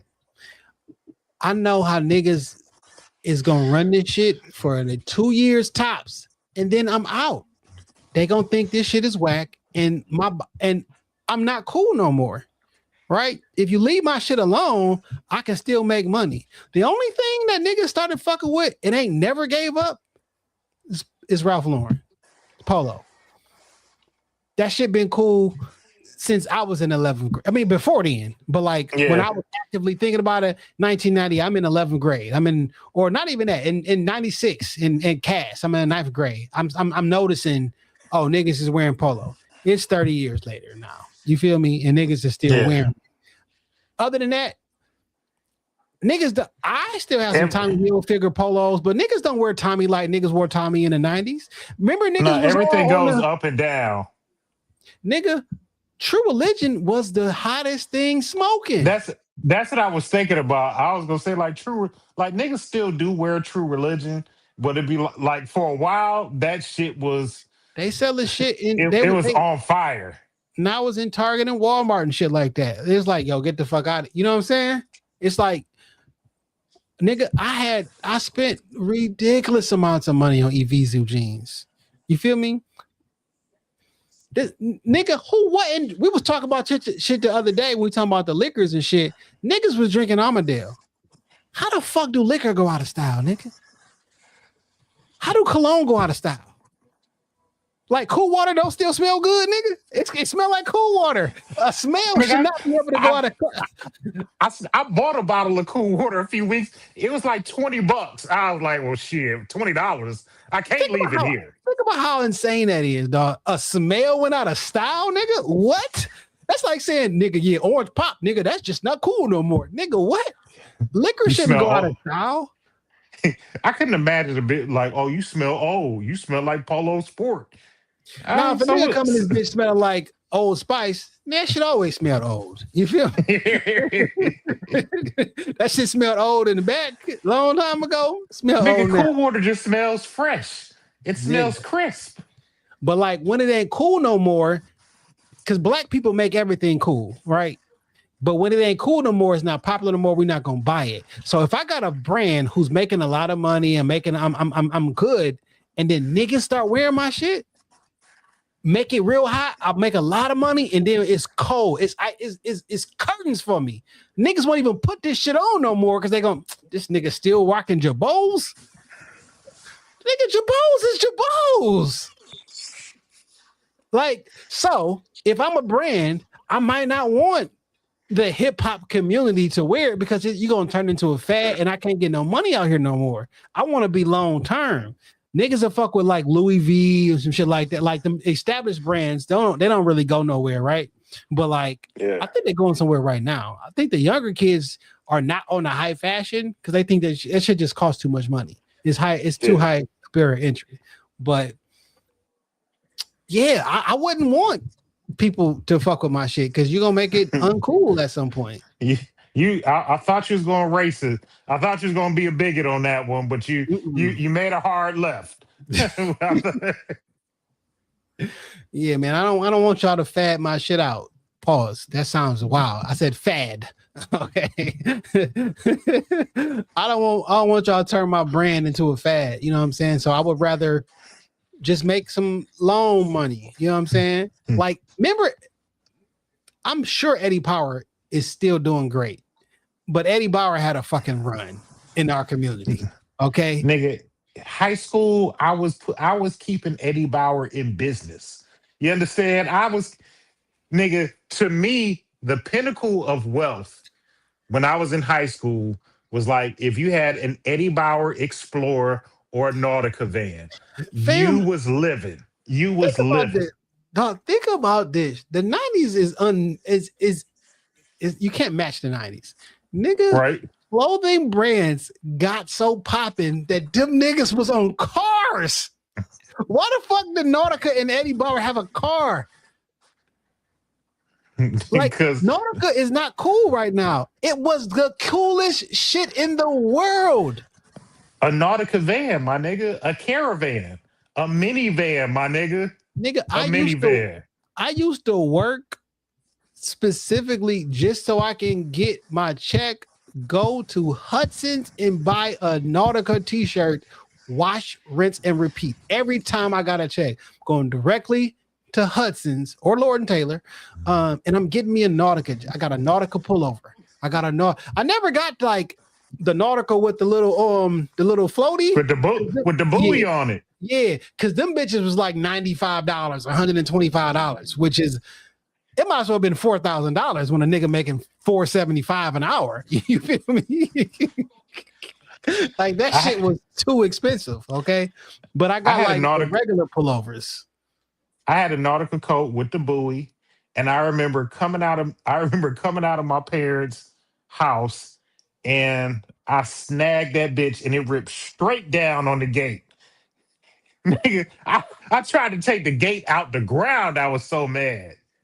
My mom was like, I just sew it up. No, it's not gonna be the same. It's over with. This coat is dead. It's dead. If I still wear a Nautica polo. I wear a Tommy Hilfiger polo. You know what I'm saying? Because it's a fucking polo shirt. But like, and I also wear polos, right? Yeah. But wearing some shit to work or just whatever the case may be, golf and whatever. I like it was a status symbol at one. It was a status symbol at one time. But like, nigga, that shit not cool no more. Nigga, and it's crazy because it's still Nautica. We was in high school dressing business casual. I would buy a Eddie Bauer button up, some Eddie Bauer khakis, and my Rockport shoes. I was looking like I was working in a call center in 11th grade. We dressed like Seinfeld dressed, nigga. And Seinfeld and George Costanza was geared to fuck up in Nautica with Rockport and Jordans and Nikes and all the other shit. Like we was dressed like I just watched Seinfeld for the first time. Like I watched from beginning to end. It was always on TV, but I never like watched Seinfeld, right? It was, pop culture or whatever. I watched that show from beginning to ending within the last year and a half, 2 years. And I was like, oh, should I get it now? Like, because the show was funny as fuck. Like, oh, I get it. It is fun. It was a show about nothing. Yeah. Jerome Seinfeld always had the kicks. Yeah. And great show. I only watched it because I remember the Soup Nazi episode. And my mom is from, Jersey, New York area, and she knew the restaurant. She was like, no, that's a real person. I'm like, there's no way a motherfucker is talking to people like that. And she was like, don't have your order and you walk in. I used to, me and my brother, we used to hoop in this church league for our church. And this was like prime time and one, right? When everybody had like nicknames and doing all this shit. So in a little rec league or church league we was hooping in, everybody had like a name. So I had my cut off and shit, and we used markers and wrote them bitches up. Nigga, my name was the chef. And on the back, my shit said "No soup for you." You know what I'm saying? Like, because everybody had a fucking name back in the day. Oh, it's the such and such and such. And I had a little crazy ass fucking stand, like, yeah, nigga, the chef. No soup for you. Yeah, that was on the back of my motherfucking my jersey and shit, nigga. No soup for you. Getting your hands on the N1 mixtape, like that used to mean something. Them VHS tapes was gold in the hood. They was gold. That shit changed basketball, nigga. That shit To see all them basketball. niggas with them larger than life personalities, I ain't never seen nobody dribbling the ball like that before. But Not that I where the moves came from. I wasn't nice in basketball, but like seeing how them niggas used to handle the pill, I was like, God damn, I'm never gonna be good. I'm never gonna get good. That's how niggas learn how to hoop. And the reason we fuck with Iverson so much, because Iverson did one of them when he did when the nigga from Georgetown taught him the crossover. When Iverson came in there, it was so close to street ball, which was so fucking crazy. Is why I, in my opinion, other than him being a fucking beast and animal, that nigga, it looked like street ball. And real life, when you look at it, it really wasn't. It was just a crossover, right? And sometimes he'd throw behind the back, but like we love that shit because of N1.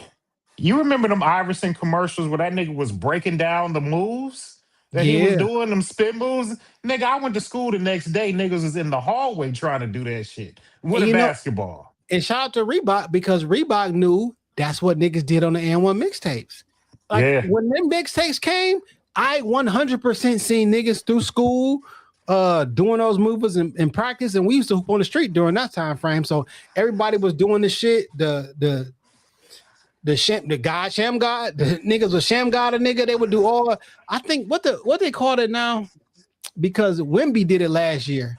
I forget the little weird name they called that shit. I'm like, nigga, we was doing that shit back in 99, 2000 and shit. Like, whatever, nigga. But yeah.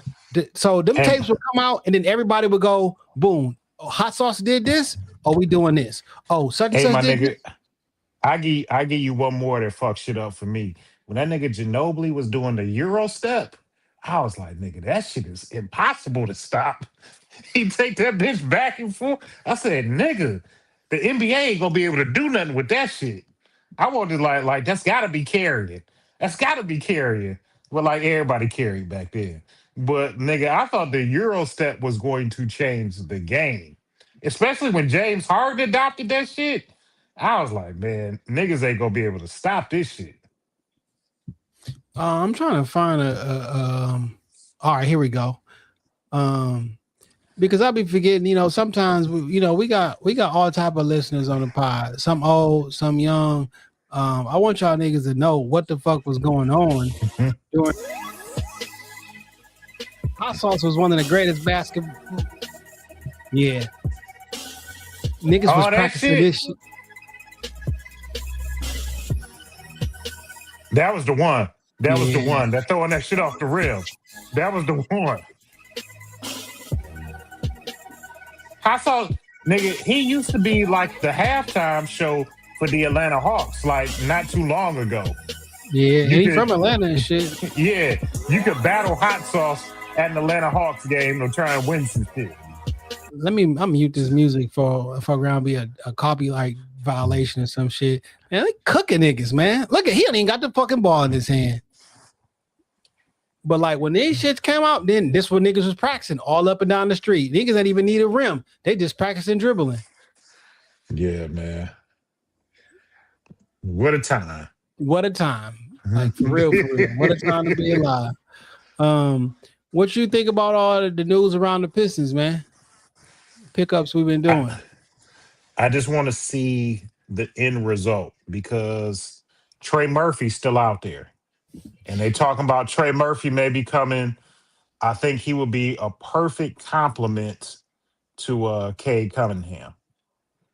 I just want to see it. I just want to see it all done. That's all. But I'm not mad at it. Shout out to Trajan Landon because he played this Jalen Durham thing perfectly. Jalen ain't going nowhere. The market for him has sewn up. He should have took the money we was gonna give him last year because White Boy just got paid like $32 million a year in LA. for like 4 years, and that's probably what Jalen gonna get, or even smaller, because don't nobody got no money like that, and ain't nobody gonna match. Like, I don't know that you're gonna get an offer. Yeah, and the market dictates a nigga's worth, and sometimes you gamble on yourself and you miss out. Yeah, That's why it's called a gamble.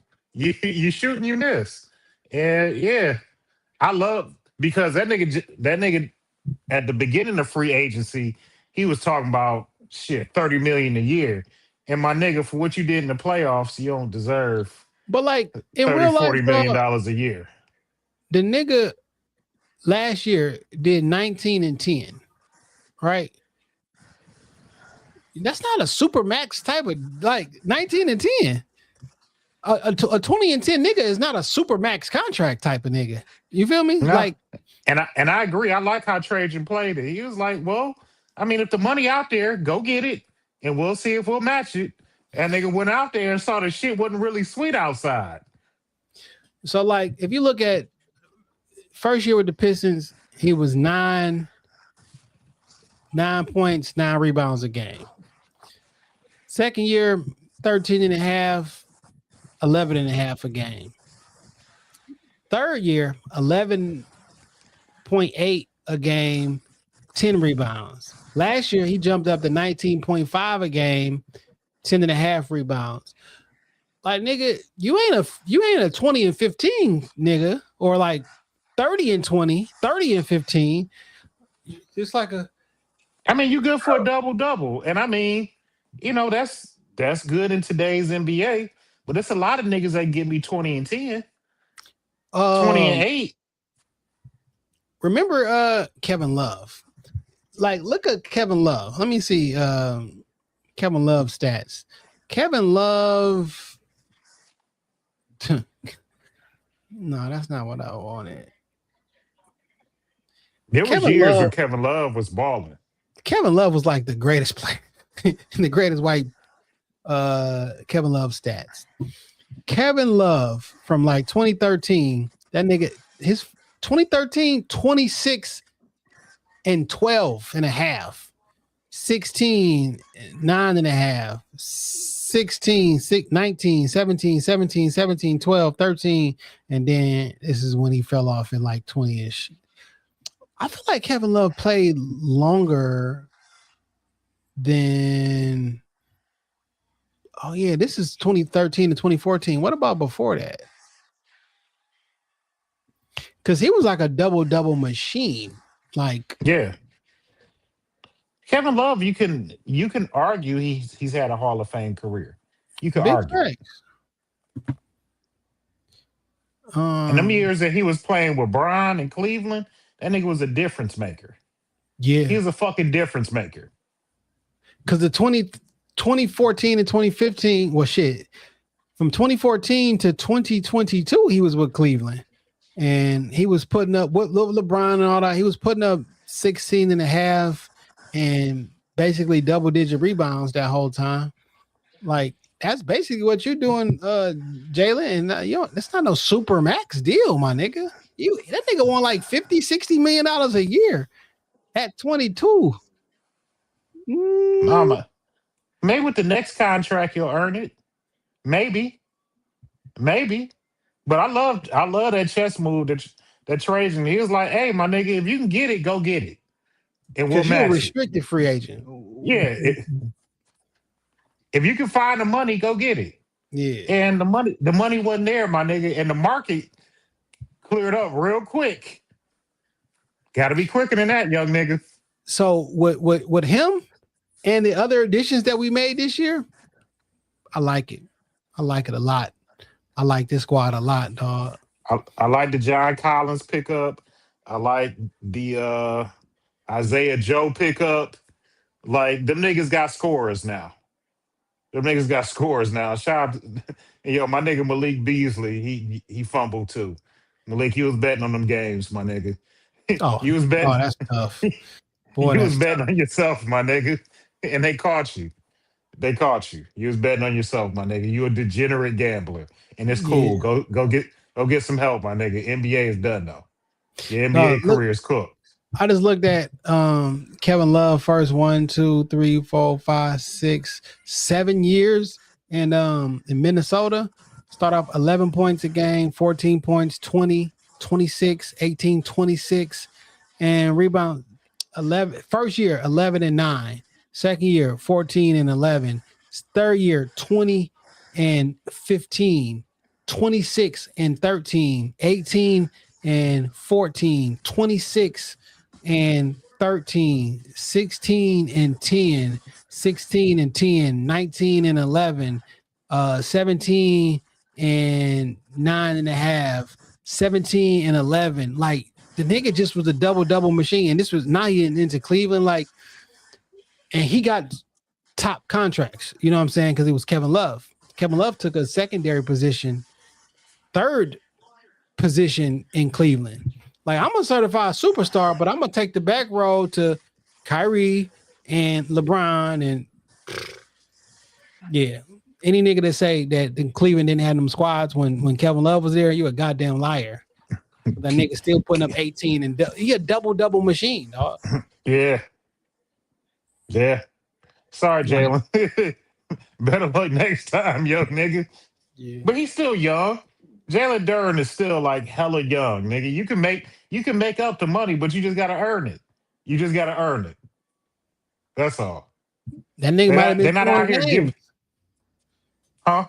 He might have been throwing games because nigga, that was so unlike you for the whole playoffs. Maybe you was out there with your Beasley shit. Beasley. Maybe he was I feel bad for Beasley because apparently that nigga owe another nigga like millions of dollars, and he was making him do that shit. And he looked like he was out there playing for his life, trying to make the motherfuckers make them damn.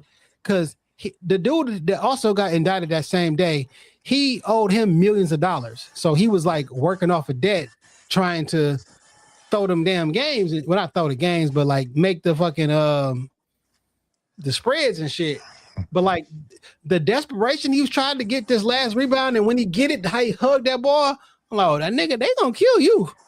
Like none of this shit is just two random niggas gambling. This is an organized crime in inside of this. And like there's an Italian man with a jumpsuit in a silencer somewhere. Okay. You are literally fighting for the last leg of the parlay. You are literally fighting for the last leg of the parlay, my nigga. Yeah. So I know we making jokes and shit online about, yo, how could you do this and this? Yo, when you owe niggas millions of dollars, what you about to do? Ain't like niggas don't know where you're gonna be at every day. You gonna be at the practice facility between 12 and 2. Like, I know where you're gonna be at 82 days out of the year, at least. Right. So I think just this last season I got into Euphoria. And I know that y'all used to talking to it deeply about This Week in Culture. I don't know why I decided to get into Euphoria in the last season, but like how they was fucking up my nigga Nate. Cutting off fingers and toes. First 2 seasons? Yes, I went back and watched him. I mean, Nate was a piece of shit. Yeah. He was not a good person. Yeah, but like them first 2 seasons is a totally different thing than his third season and shit. But this third season, like, boy, that was a tough watch. What they was doing to that nigga, man. That was a tough watch. When I see that nigga take out them plier cutters and cut that nigga, I was like, nah, they're not gonna show that on TV. Yeah, they did. Yeah, cut they did. Bitch off twice.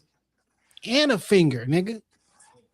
Beating the fuck out that nigga. At one point, I'm like, hey, yo, you're a young athletic nigga. If you don't beat this old Italian nigga up, because like they're already fucking you up, might as well go on a run.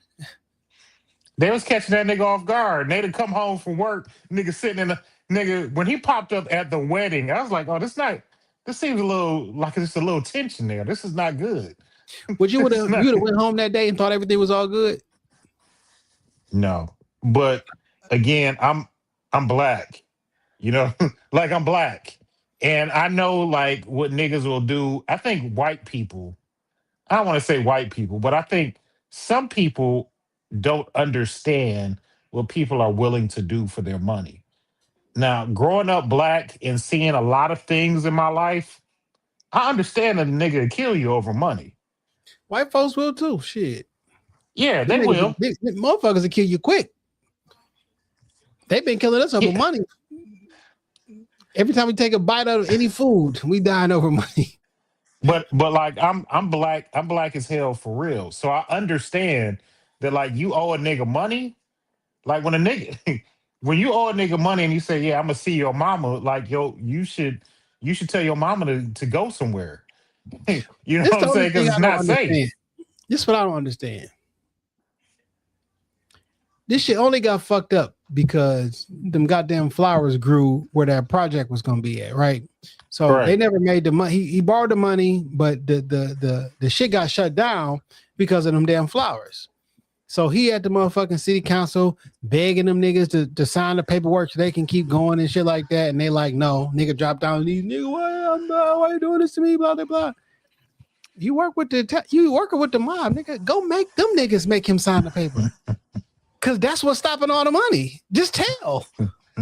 Like, look, if you get the nigga to sign a paper, then we'll make our money. So go make him in this tiny ass fucking town instead of cutting my fucking fingers off as if I can give the okay. When you on the when it's that deep and you on the like you're on the last leg, like nigga, you gotta just ask for help. I need y'all, like, in order to pay y'all, I need in this business relationship. I need help from my business partners. Nigga, like, do what you got to do. The second that shit came out, hey, lo, yo, this was going on. Can you got any say so? You got? I want to point no fingers at you. Like, you got a way that we can get this shit out because like y'all had hearings and shit, and it looked like if dude would have signed the shit up after hearing, they'd have been straight. Why don't you go sit in that nigga living room? Yeah. But like that'd have been too much like right. Yeah. Too much like right. It would have been wrong though. Cause like to fuck my man's up to sign the paperwork, but better than you than me. Better you than me.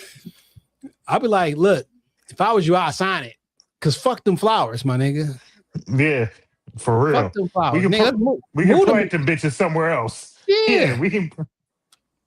Also, before I dug here, you niggas didn't even know these bitches was here. I wouldn't even told nobody.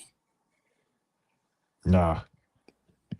Endangered or not, I would have wiped them bitches out. Nigga, my life is in danger. Shit. Fuck them flowers. I'd have wiped them bitches out. Yeah. Anywho, man, you got a music pick of the week, dog? I do. I got two music picks of the week, actually. One is a classic because it's been hot as hell, hotter than July. Was the name of Stevie Wonder's album, and it's 4th of July weekend. You know, and to me, this is always a feel-good song. I love to see niggas out there. July when they listening to this, actually. It'll be 4th of July tomorrow. Today is the 3rd. Yeah. It's 4th of July weekend. Stevie Wonder, All I Do. And then my second music pick of the week is shout out to the homie Name Tag Alexander. Feeling Free by my nigga Name Tag. I fucks with the song. And anytime Name Tag gets paid, I get paid because Name Tag still owes me money. So stream Feeling Free. But all jokes aside, shout out to the homie Name Tag Alexander making good music out here. And that's the dog. But I still fuck with his, we fuck with the music off top. So them my music picks of the week. Whose man's is it?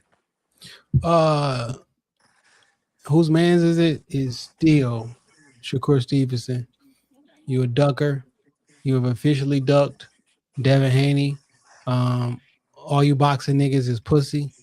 Shakur Stevenson, pussy. Don't want to fight. Gary Antoine Russell, pussy. Don't want to fight. Fundora, pussy. Don't want to fight. This is insane. I've never seen a bunch of cur ass niggas who all walk around like they the toughest niggas in the world. These niggas do not want to fight each other in all the different weight classes. Shout out to Boots. Last week he won via knockout in like 7th round. Boots been a professional for 10 years. He's 28 years old, 36 or 37 fights. Still ain't fought nobody. Your last week was your best win, and you got rocked in the 3rd round and looked like you was about to get knocked the fuck out. Boots got all the talent in the world. but still ain't never fought nobody. He get hit too much. He is relying on his physical gifts and not his actual skill set. And he needs to. You get in there with he get hit a lot, and you get in there with the wrong person, and they gonna finish you. Like Dog almost finished. Dog was 23 years old, young nigga. He still had both the belts, so it was a good scrap. But this shit is embarrassing in my personal opinion. Can these niggas get into a fight with me and win? Probably so. In the boxing ring, because in the streets, your ass is mine. Doing all those combinations. All that shadow boxing, huh? All that shadow boxing don't fucking work, okay? But this boxing shit is crazy. I watch boxing. Let me see if this is over here right quick. No, it's in a different bag. I've been watching boxing since. Man, sit your ass. Who told you to come in here? Sit your ass down. He know we wrapping up. I'm like you, Jay. I've been a boxing fan my whole life. Since 11 or 12. Since Sugar Ray Leonard and Marvin Hagler fought the super fight. I had that shit on VHS at the crib. I still have the VHS. I used to sit in the basement and watch that fight over and over and over again. From early Mike Tyson's whatnot. I've been watching boxing. I'm 44, going on 40 years. You know what I'm saying? I've seen a lot. Yeah. I've seen the field in the 80s. I've seen the field in the 90s and in the early 2000s. The field is whooping this current crop of boxers' ass. They're not better than the fighters from the 90s and the 2000s. You're just not. And I try not to talk about eras that I didn't get a chance to witness because I don't know how good the field was. I can't tell you that. I know most people tell you that Sugar Ray Robinson was the greatest fighter of all time. I don't fucking know because I don't know what the field looked like. I watched old tapes, right? When me and you talk about Michael Jordan or players from the 90s, we watched basketball in the 90s. Not a game, not a clip, not a highlight, but we watched all the games, right? So you have an idea of how good the baseline is, right? So I know what the field looks like. I believe Obakar is washing niggas. I believe that Ike Corte is washing all these niggas. I believe that fucking... I love Ike. Like, I think Ivan Barkley is washing these niggas. I believe like Steve Cunningham is like washing these. Like there are so many boxers from the 90s and early 2000s and mid 2000s who will wash all of these niggas, man. It's just it's not right. And I grew up in a time watching boxing where niggas didn't duck each other. You called a motherfucker out and they fought. Niggas did not go running from fights. So it's hard for me to understand how you fight for a living and want to pick and choose everybody you fight. I loved Hector Camacho. Oh, nigga also, was not running. Pernell Whitaker was not running. Tank Davis, who's also a cur and a buster, just turned down a fight with Devin. Don't nobody want to fight Devin. He talking about he won a 70-30 split, but Turkey just gave a nigga $15 million off top because Turkey paying everybody. He don't want to fight. All that shit you was talking last week on the internet, talking about niggas' moms and all other shit. Javante, the last time you got into a fight, you lost and you took a knee, but they act like it didn't happen. And you never rematched the nigga back. And now you jumped out. Only people you didn't fought Javante were women and cases. You're not fighting men. You ain't never fought nobody. Javante has never gotten to a fight with another person, won the fight, and raised his arm as the champion. All of his belts he did not get from beating the actual champion. Isn't that crazy? Yeah. When Javante Davis had a belt... That last fight, that nigga hurt you. He hurt you. When Javante had a belt at 135 years ago, which he's still at 135, Devin Haney was at 135 and was undisputed with all 4 belts.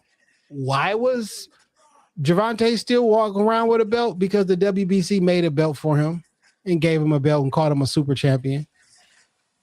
Yeah. All these niggas is pussy. I don't like it. Whose mans is this? Because they not my mans. They not. My nigga, throw your dukes up.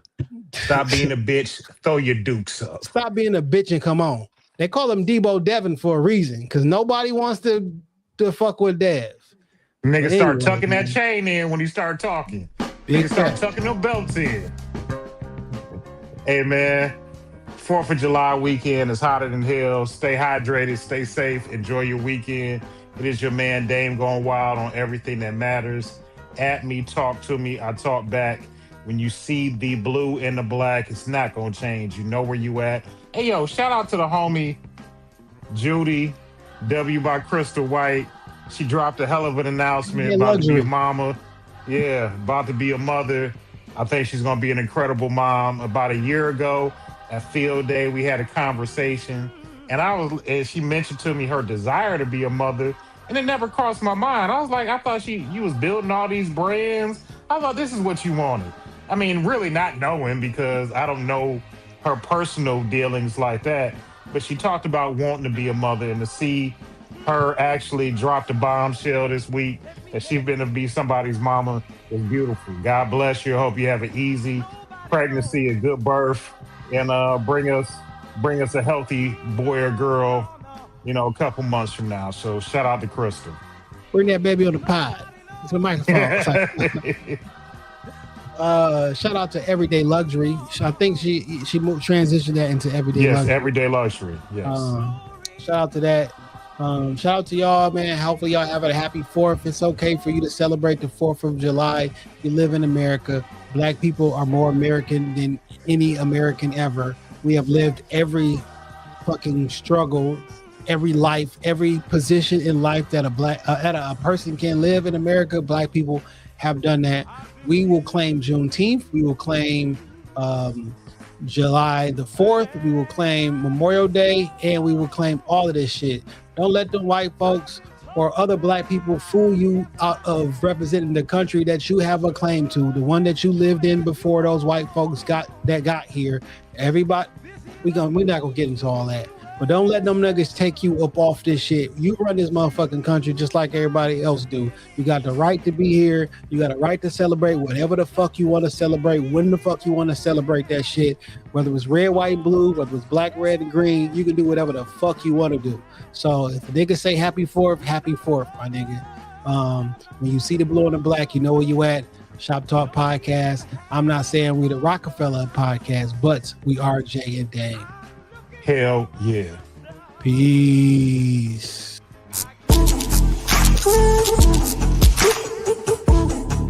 Ooh.